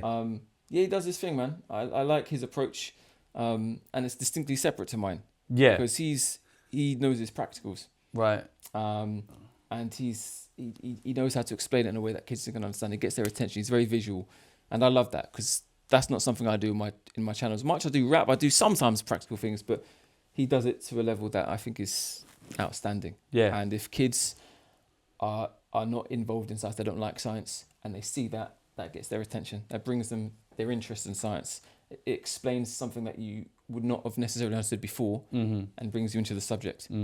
So I think we complement each other fantastically, and that's why we've worked together in the past. But it's nice that you can work together, do you know what I mean? Yeah. And kind of, have you done videos with MC Grammar and stuff, or is that? MC Grammar, we're working on something. The difficulty with MC Grammar is that his audience is primary school kids. Right. And my audience is secondary school kids. Yeah. So it's very difficult to find an overlap in which both audiences could enjoy. Because it's more likely... You could do one for each, couldn't you? Couldn't you do like a watered down science? Come on, man. What, a primary kid don't like a flame or something? Do you know what I'm saying? This ideas. Man. But it's nice that there's a scene of educational coolness out there. Yeah. So that's really nice to see, and it's equally nice that you're all working together. There's no educational rap beef. You get what I'm saying? Man start sending for each other on the science track. You know what I mean? Can you imagine? I've got this thing where This is quite cool actually. Do you get that in the podcast scene? What? Man are sending for each other. No, I'm not sending. Do you know what it is? There's so many podcasts out there now. There's loads of them. It's a very saturated market, and I get that. But nah, big up everyone. And end of the day, like I'm only going to be me in it. So I'm only going to ask how I don't have a script here. I'm just talking to you. So how can anyone do what I do, and vice versa? It's impossible. So anyway, all right, cool. I've asked AI to ask you some questions. This is all AI generated. Never had this before. All right, let's go. Nothing to do with me. Okay. So some you probably answered. Do you know what I'm saying? But we'll see. All right. What inspired you to combine science and music in such a creative way? My two greatest loves: the fact that understanding how things work. And Tupac. Yeah, just get them together. And rap. Okay, cool. Yeah, that's fair enough. Did you face any challenges transitioning from a traditional teaching to online science communication? Yes, and that's condensing what you'd normally do in an hour. It's a totally different ballgame. You know, you get kids in slowly. It takes 3 minutes.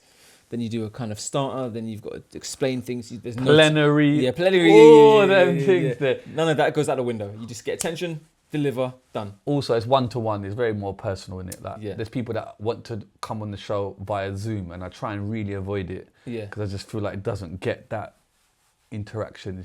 You're not a fan of the online? I don't mind it, but I'm saying I would rather avoid it. There's people that I haven't had on the show because they can't make it here, and they want to do it Zoom. On a podcast basis? Yeah, they want to do it Zoom only. Okay. And I'm like, I don't mind it, but I really would like to avoid it. But it's getting to a point where I've got some big guests, but I might have to just... The delay kills it for me. Like, I've done it, and it's... You know, you ask it's a a question, microsecond, but it makes a big difference. Yeah, it's just frustrating. Anyway, who or what sparked your initial passion for science, and how did that shape your career? Who? I don't think I've got a who, you know. Like, my parents introduced me to, you know, but they were both teachers, and I think it's just watching things like Tomorrow's World, anything scientific as a kid. Yeah. Just something sparked my interest, yeah. What's one piece of advice you'd give to someone trying to make science education fun? Science education fun. You got to get into the minds of the students. What makes them tick, and what would they enjoy? It's all about how they think. Yeah. How do you balance making your content both scientifically accurate and entertaining? I suppose that's just self-explanatory, isn't it? It's in the lyrics and... You have to hit them immediately with something that is relevant to them, and explain something in a way they'll understand immediately. If you don't do either one of those things, they're swipe. What's your strategy for explaining complex scientific topics to a broad audience? Break everything down into basic chunks and start in a place everyone can relate to and understand. Fair enough. Have you ever had to address misinformation on TikTok or other platforms? How did you handle it? AI. Wow, that's a specific question. I know. To address misinformation. Yeah, sometimes people always get confused with monkeys and evolution. Yeah. They're just like, how can evolution exist if monkeys still exist? And then I have to explain it. Oh, side note from me. Yeah. What came first, the chicken or the egg? Oh, man. Man wanna know. Science. Egg. Yes, it's like a cell. And they have to be single cell organisms to begin with. And then they got more complex. So there we go. There's your answer. Yeah. All right, boom. Man, hit me with the cells, you know. All right, cool. What's your opinion on the role of social media in science education today? It's a great way of getting kids to learn things quickly. We need to inject ideas fast into kids' brains. It's not, you know, they can't wait around all the time. They get bored. This is my question. What do you think of, like, I suppose the older school lot that would say it's stupid, it's not the right way of teaching. These teaching methods are not. You can't be a good teacher if you think like that. Yeah. Because any good teacher will know you've always got to widen the ways you practice. There's always new and upcoming things. And it doesn't matter what you think. If a method's working and kids are learning, that's what matters. There's going to be some things you could show me, and I'm like, that's stupid, that's absolutely rubbish. And you'd be like, but there's a million kids that are learning from it. So what do I know if that's the case? Do you give talks about this type of stuff? I feel like you need to be on TES or TED or something. Yeah. Have you not done any of that? There was a big education conference in Dubai last month. Come on. Yeah. Expenses and that. But I feel like you could get this message out further, because there's a lot of like old school teachers, isn't it, out there that perhaps are not down with this new wave and understanding. I feel like there could be something there for you. Do you know what I mean? Like to go and really educate the masses. Because some people are stuck in their ways, and when a new wave comes through, they don't want to mold or conform. I know. I can understand that though. But it's just if they're discounting it like it can't work, that's a problem. But they might be like, I understand it works, but I'm not ready for it yet. Fair enough. What's the most surprising or unexpected reaction you've received to one of your videos? Unexpected reaction. I mean, I've had one like hateful comment, like really bad, saying this is disgusting. You shouldn't teach like this. Is the worst thing I've ever said. This person. That's one of them old school teachers. Yeah, I think it was. I think it was. And he got like thousands of replies. Okay. And then hate in general. Do you get much? Hate is like touch wood crazy low. Yeah. Like insanely low. Like less than a 1%. I can imagine, because what is it to hate on? It's like you're doing something cool. And again, it fits into the niche. You've really got this, you know what I mean? Like, it ticks all the boxes. It's a very great lane to go down, because hate about what? What's they going to hate about? Do you know what I mean? Anyway, right. There you go. Have you ever encountered any criticism on how you present science? How do you respond? I think, have you just covered that? Yeah, you'll always get some smart Alex trying to break something down and say, oh, this isn't technically absolutely true. Okay. But I mean, if you're going to be really detailed about it, if you look at any textbook, any rap I've done, anything science related, if you look into the nitty gritty, something's not going to be completely correct in a different scenario. So just, simplified. How do you handle questions or challenges from skeptics or people who reject science? I mean, I had a video recently that went viral on the Big Bang. Right. And that went crazy. The comments were crazy because there's people saying, didn't happen, Genesis 1:1. And then there were people saying, there's atheists and Christians all in the comments just going at each other. And I've never seen that before. And your thoughts on the Big Bang? Is it a scientific point of view? It's a scientific theory. Yeah. It's a scientific theory. So my logic is, I'm not disputing God exists. I'm just saying that based on the evidence we see when we look into the night sky and look at redshift and blue shift, it looks like everything's going away. Right. And if everything's going away, then logic says everything should be at one point. It's not discounting God existing. And your own thoughts on God? Are you a man I'm a of Christian. God? Okay. Yeah. So how does that with the science, that then is a conflicting theory then, I suppose, or is it not? I don't find it conflicting. I mean, if you're like devout and you take things maybe to the letter of the law in the Bible, maybe. But to me, I believe in a creator and the morals of Christian living. And there's nothing that sort of conflicts. It doesn't conflict? No. Okay, fair enough. Maybe I need to know the Bible better, but to me there's no conflict. I don't know. Just because like some people that are scientific, they say Big Bang and religion, they're different things in it. Or if the Big Bang, that's not from God, it's from science. Does that make sense? I don't know. Yeah, but my thing is, even if... Which would then put you in a... You might be the most devout Christian in the world, but you can't, if I say here's a ball, when I let go, gravity's going to pull it down. You can't dispute that. You'd agree that it's going to happen. If I drop it from higher, it's going to fall from higher. You wouldn't dispute that. And it's just evidence of looking at evidence. Suggests the Big Bang exists. You don't have to believe it. It might not be absolutely. It might not have happened, but it's just what's likely to have happened. Is there something that science can't explain?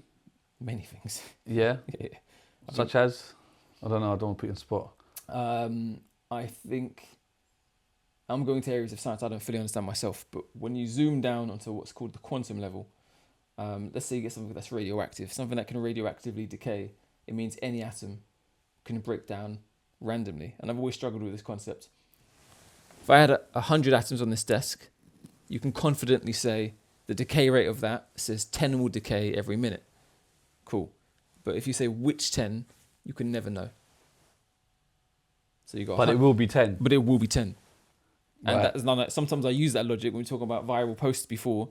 You break your back making 10 posts, and they're all fantastic. You won't know which one will be viral.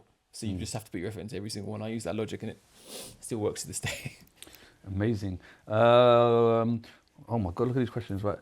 What's one scientific concept that most people misunderstand, and how do you explain it?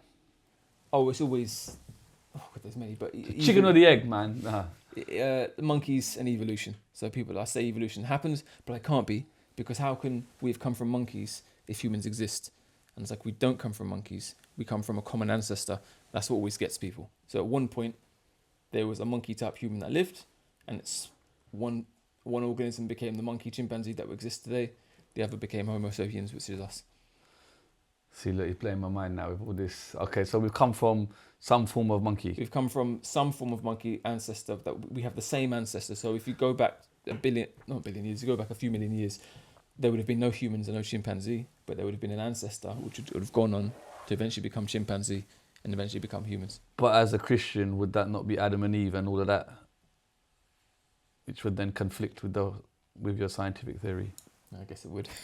Yeah, no, I'm just saying, where do you draw the line? Is it hard for you because you're so into science to take the scientific route, and as opposed to non-scientific route? Are you always on the side of the scientific route? It would appear perhaps not. But I'm Which on is the fair enough. I'm on the side that just is looking at evidence. You look at fossil evidence and that suggests that's what happened. You'll never know. Do you know what I mean? One thing I always used to say to kids in my class was, look, if you come into my classroom, Mr. Green's classroom, and my jacket is on the back of a chair, there's a hot coffee, and you can see my handwriting, the date, and the topic lesson. Am I in school that day? You can't see me. And they all say, yes, but it's not you. You can't know that for a fact. The evidence suggests that I probably am, but there's a chance I'm not, and that's what we're looking at. So then lead me to the obvious question. If the tree falls down and no one's there to hear it, does it make a sound? Yes. Okay. Yeah. Come on. I hesitate just in case I can think of a good reason What's to say the comments, differently. Hey. If you could teach the world one scientific fact, what would it be and why? One scientific fact. That whatever you believe in tends to happen. Well, what is that, like the manifestation thing? Yeah, 100%. Okay, how could you scientifically make that accurate? So you've got the reticular activating center in the brain. I think Tony Robbins speaks about this quite a lot. Right. And it's 100 million% a thing. If you want to get a red Nissan, I don't know why I've picked that car. When you go around, you'll see 10 red Nissans. Yeah. If I asked you how many you saw today, you won't see any. And the logic is with your mind state, right? If you think, tomorrow I want to make 10 bags, how can I make it? And that's all you're thinking about. You will see things that will lead you to that you wouldn't have seen otherwise. If it's just like, I'm poor, this ain't going to happen, you will miss things. You just will simply miss things because your brain's not plugged in to look for them. And it's not wishy-washy stuff. It's just what you're programming yourself. Mm-hmm. I've thought about the lottery numbers for 30 years now. Yeah. I ain't got them. Yeah. What's up? Talk to me. Where's my science? It works on a scientific level of priming of what you think you'll notice. No, I hear you. How do you decide which topics to cover in your videos? Are they based on trends or personal interest? It's a mixture. So if a track was trending recently, that Big Bird, Sesame, you heard that? That's been going crazy on TikTok. What, Big Bird, Sesame Street? No. Well, yeah, the reference is to Sesame Street, right? But it's Pete and Baz. Those granddad rappers. Yeah. There's a remix with the Northern Boys, and there's a rapper on it called Queen Vic, and her verse, she's like, Big Bird, Sesame. Oh, yeah. So, yeah, go on. Yeah. So, like, recently I saw that, and I was like, this is doing numbers. Let me jump in the booth and do a real quick turnaround. And I did it, and it got like 1 million views. So, did you do the same flow and stuff? Same Big flow? Bird, yeah, so Sesame. actually, Big Bang. Gravity, yeah. Jesus, hey, that's sick. I love that. That's sick. That makes perfect sense. Yeah. So then you ride them waves as well. You know what's trending. Yeah. So if I see that, I'll jump on it. But more often than not, like a tune I'll like. If I like it, something will come to me, and I try to align it. Something in the song, like Stormzy. That's so clever. Stormzy, Own It, all those years ago. Yeah. I love that tune. I was like, could I turn this into something? And I was like, Own It. And I was like, mitosis. It follows the same plan. So I did. Yeah. Okay, cool. So I do that sometimes. Have you ever met any of these rappers that you've kind of used or taken influence from? I mean, I've had like tags back from AJ Tracy before. Has Tiny Temper got back to something? I think Tiny Temper, AJ. I've not met them, but interactions with them on social. That's nice. But nothing from Stormzy yet. Oh, come on. Oh, and Mike. What's the other guy? Oh no. Turner Red.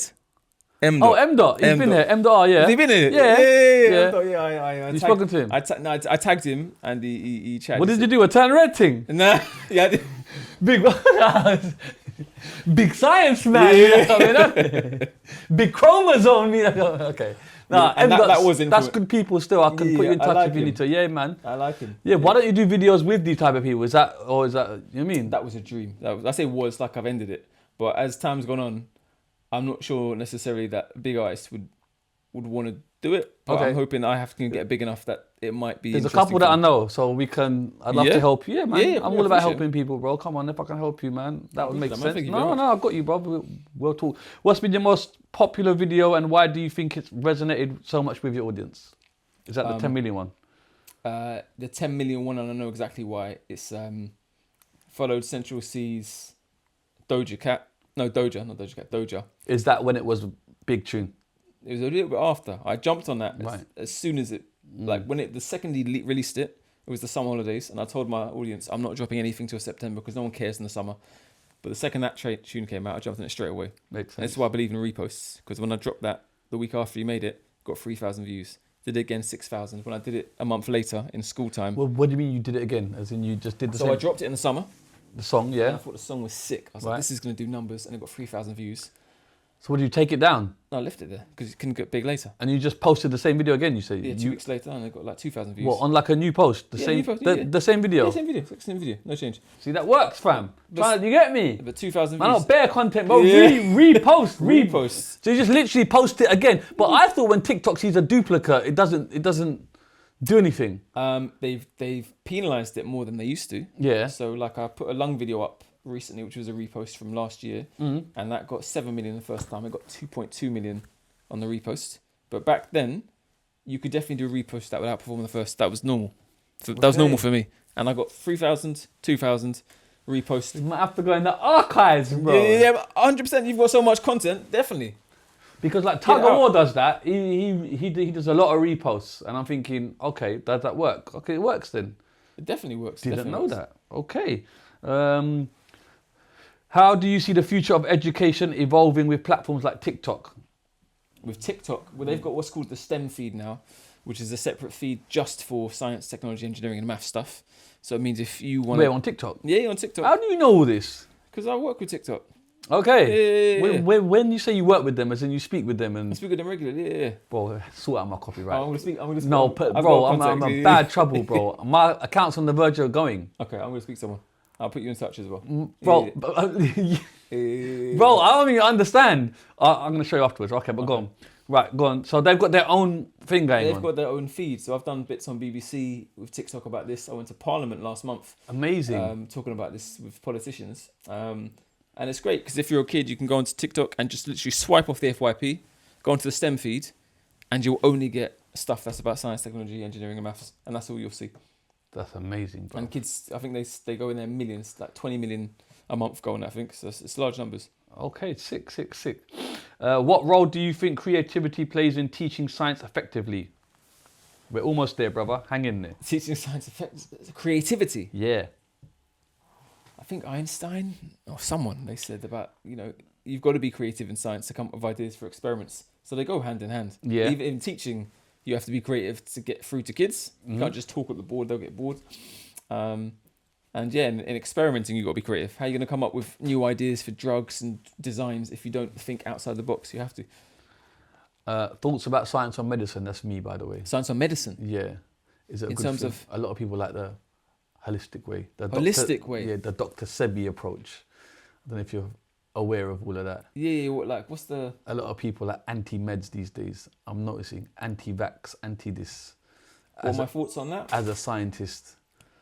Well, without surgery, a lot of people are going to die. That's a fact. You know Yeah. what I mean? And there are many drugs that if you've got certain diseases, you can't live without. You need them. Holistic approach wise, there are so many things that we don't know. We just literally don't know. Science and scientists have investigated many things that led to drugs breakthroughs, surgery breakthroughs. But whatever we've discovered, there's not even equal. There's a larger amount of stuff that we don't know. So some holistic remedies, they might work, but better than that, there's the placebo effect and how you feel, which is going to probably be greater than many things. If you go to the doctors and you don't like it, they've been giving you drug, but it's been giving you a stomach ache. It's not really fixing this problem. But you take this holistic approach that doesn't cause you harm, assuming it doesn't cause you any harm at all, but it makes you feel better, and you genuinely believe that it works.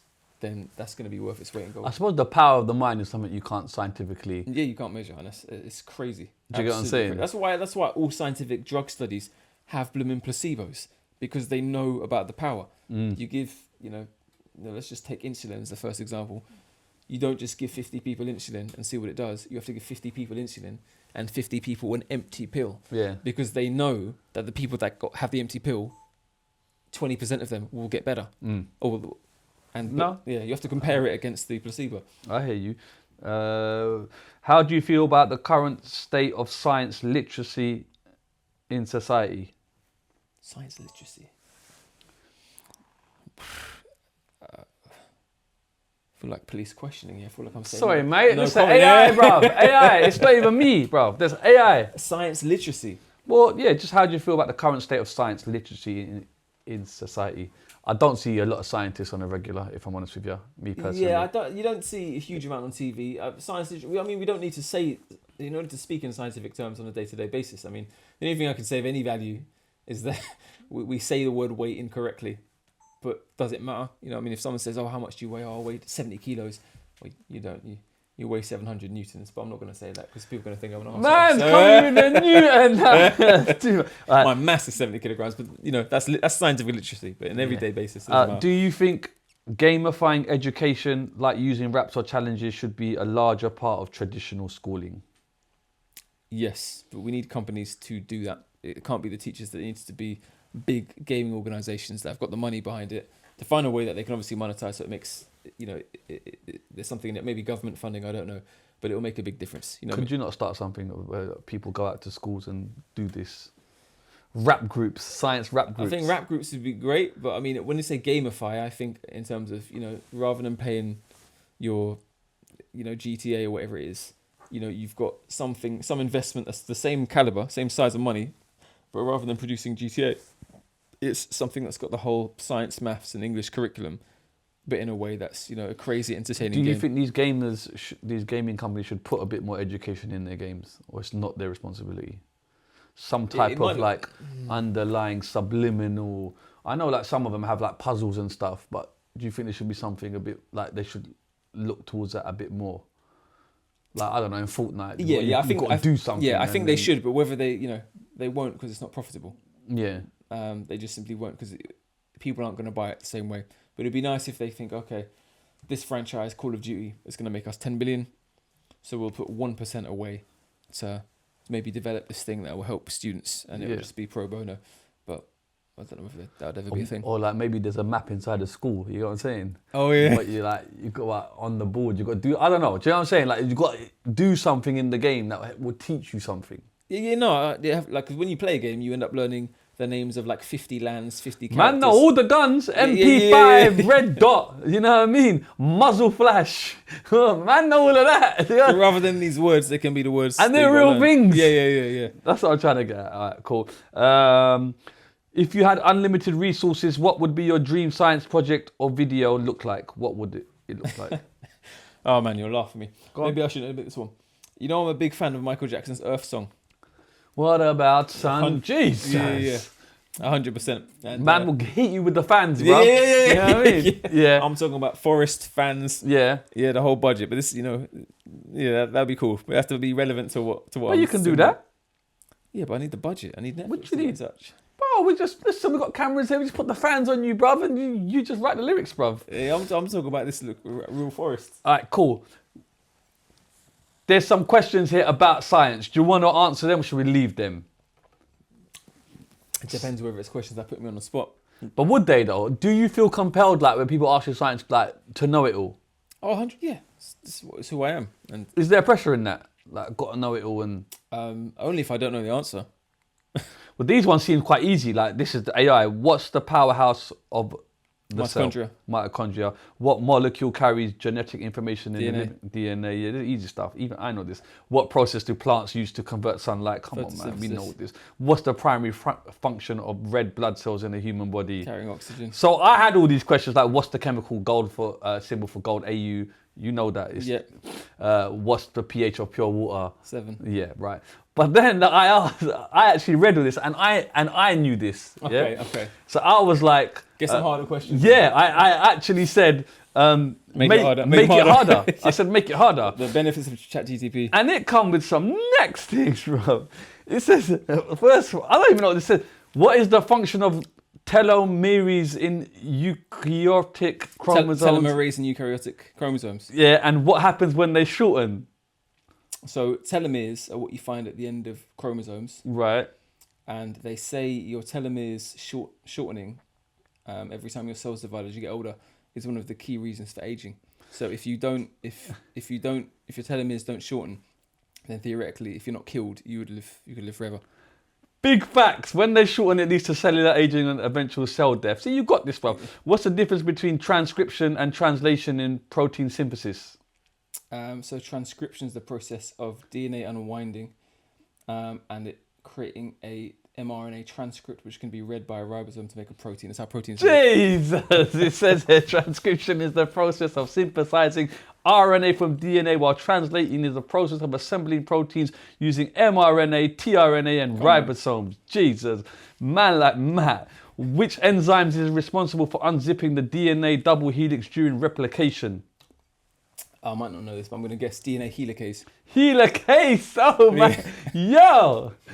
What are the prions and why are they so dangerous? Prions? Yeah, Prions. No? I can't remember what prions are. Okay, no worries. What is the primary role of the Calvin cycle in photosynthesis? Lord, Calvin cycle, going to A-level biology. In Okay, photosynthesis. Yeah. I'm not expecting you to know all this, by the way. I'm literally putting you on the spot. Calvin cycle. Can you... What is the primary role of the Calvin cycle in photosynthesis? It's one of those ones I want to ask a clue. Is it towards the end of the cycle or towards the beginning of the cycle? I don't know if the text will give you a clue on that. No, it's to fix something.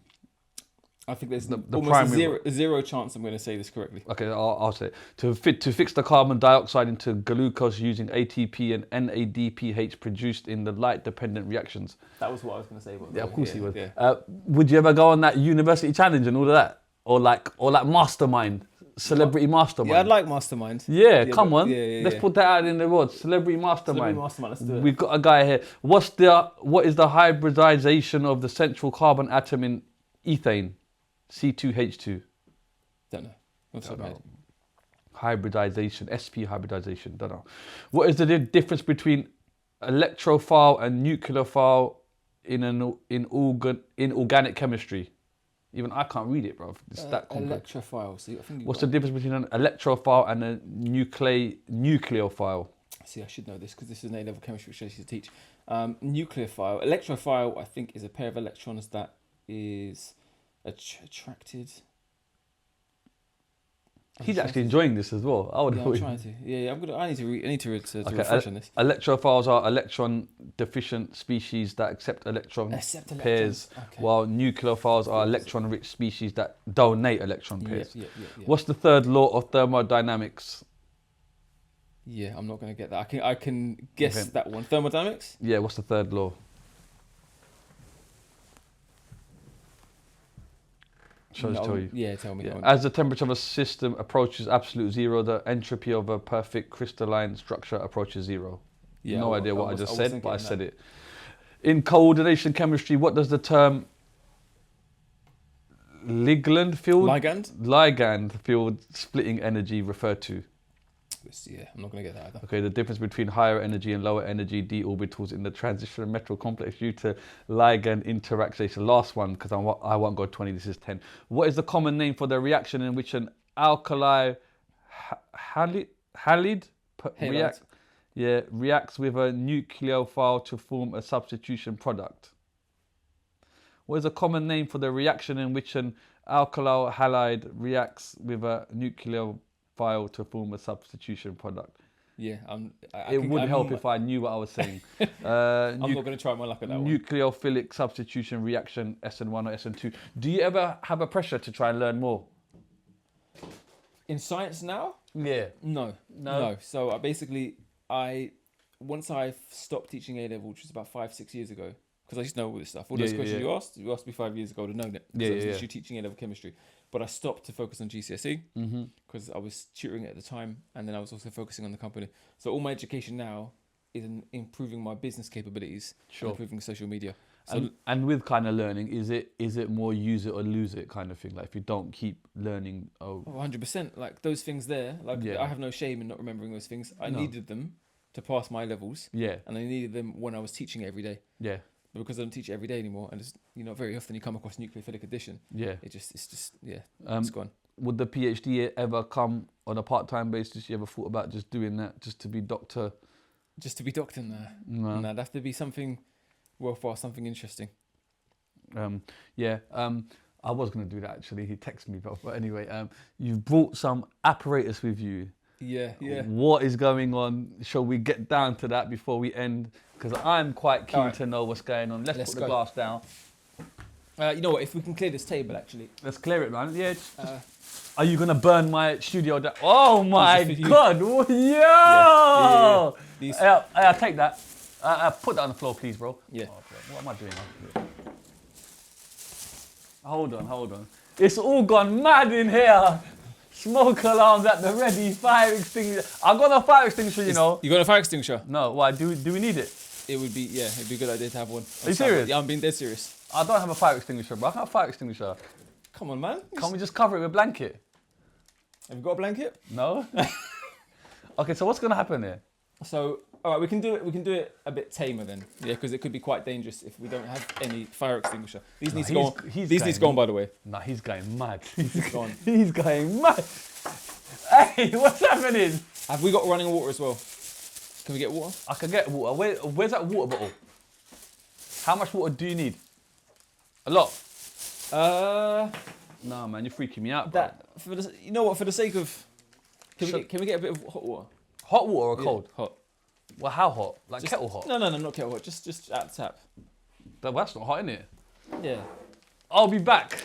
Right, we're back. I got a damp cloth and water. Don't burn the place down, bro. I can't make any promises. No, I'll do my best. Right, so what is this? This is calcium metal. So this is group 2. This is a fairly reactive metal. Right. But it's not crazy reactive. So Right. we should get some light bubbles. Okay. Yeah, I don't want to burn anything down. No, so it should please. be fairly safe. Should be perfectly safe. Man said should be, you know. Yeah. So if we take the hot water that we've got here, just a little bit of it, we'll test it to be safe to begin with. Just put a little bit in here. If it catches fire, just cover it. Just cover it. Yeah. This is the health and safety inspector. Yeah, you know. Hey, get ready for the door, bro, because you've got to come run in and throw it outside, yeah? All right, has anyone got anything flammable nearby? Nah. No. My hair. Hair products? All right. So this is calcium metal. Go on. Group 2 metal. This is H2O water. When it reacts. Oh, no, wait.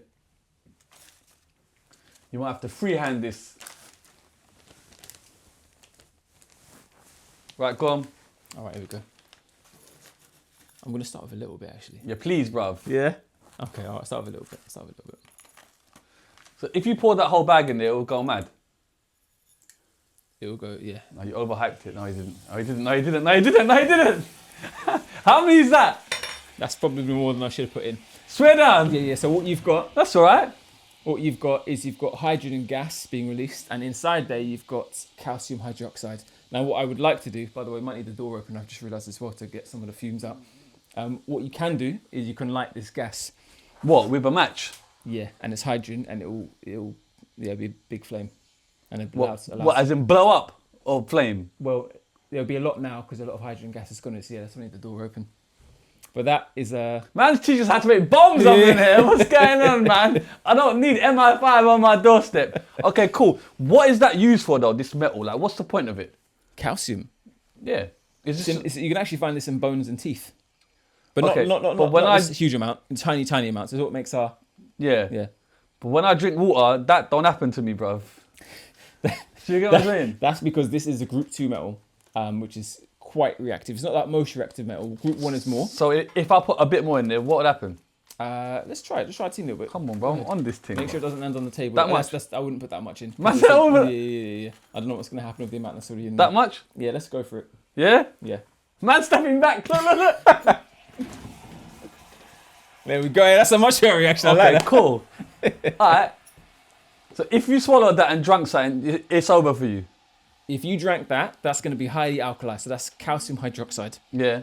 I mean, we could do an experiment, a long-term one. We put some meat in there and see what happens over the next day. It will disintegrate. Well, the meat will be gone. Yeah. All right, cool. Yeah, it was nice to put a little bit more in there. So yeah, what we could do, what I've done at home before is I've got a lighter. You light it, and the hydrogen catches fire. Come on then, give me the matches, bro. But we're not going to do it in here. Why? Because there's a lot of hydrogen in the air. In the air? Yeah. So what, the whole air would go like that? Like a movie? I can't guarantee the safety at this point. Come on, man. So we're definitely not lighting it. Okay. Yeah. We're not lighting it. What you've got to do is you've got to light at the beginning and you'll get a bit of flame, but the thing that can be a bit scary with this is more hydrogen is being made every second, so the flame doesn't go. So Okay. it ignites. Is it like a white flame that you can't even see? No, you can see it. Okay. But this will catch, and then more hydrogen is being rapidly made, and that will keep catching fire. So That will? Yeah. That will stay until the reaction finishes. And how long until that finishes? About 6-7 days. What? I'm joking. What? Man will come next week and that, yeah, what's going on? No, Serious? you got a minute or so. And then it's done? And then it's done. So then you can't light it after the minute? No. Okay. Yeah. So it's basically the smoke that's coming out is what you can light. So I swear we yeah. can light it now. There's nothing coming out of there, man. I definitely wouldn't light it now. No. No. Because you want to light it immediately. When there's no hydrogen in the air, you do the reaction, a little bit of hydrogen comes out, you light it, immediately ignites, and then you get the flame staying there for about, as long as the reaction is, it'll stay there. Let's allow it in it. Yeah. Amazing. Thank you so much. Close the door, bro. It's cold, man. Are you cold? Yeah, I'm a bit chilly. All right, close the door. All right, cool. Thank you so much. Is there anything you would like to add? What can we look forward to in the future? Whilst we hear the sounds of the... We have got something big, very big on the horizon that I'm announcing. I've got a photo shoot for it in February, and I can announce it formally in March. But it's big, and it's the future. You ain't gonna let man know? Off camera. I've tried to. I've asked my management twice about this. Is contractually cannot say. Wow. Like, literally contractually cannot say. Fair enough. But it's big. It's big. How big are we talking? Biggest thing I've done. Is it like big bank big? It's decent bank big. Yeah. That's like big money. Yeah. And just to touch on your family, you got children? Yeah. I've got, How many kids you got? 3 kids. I've got 2 boys and a girl. Are they in private school?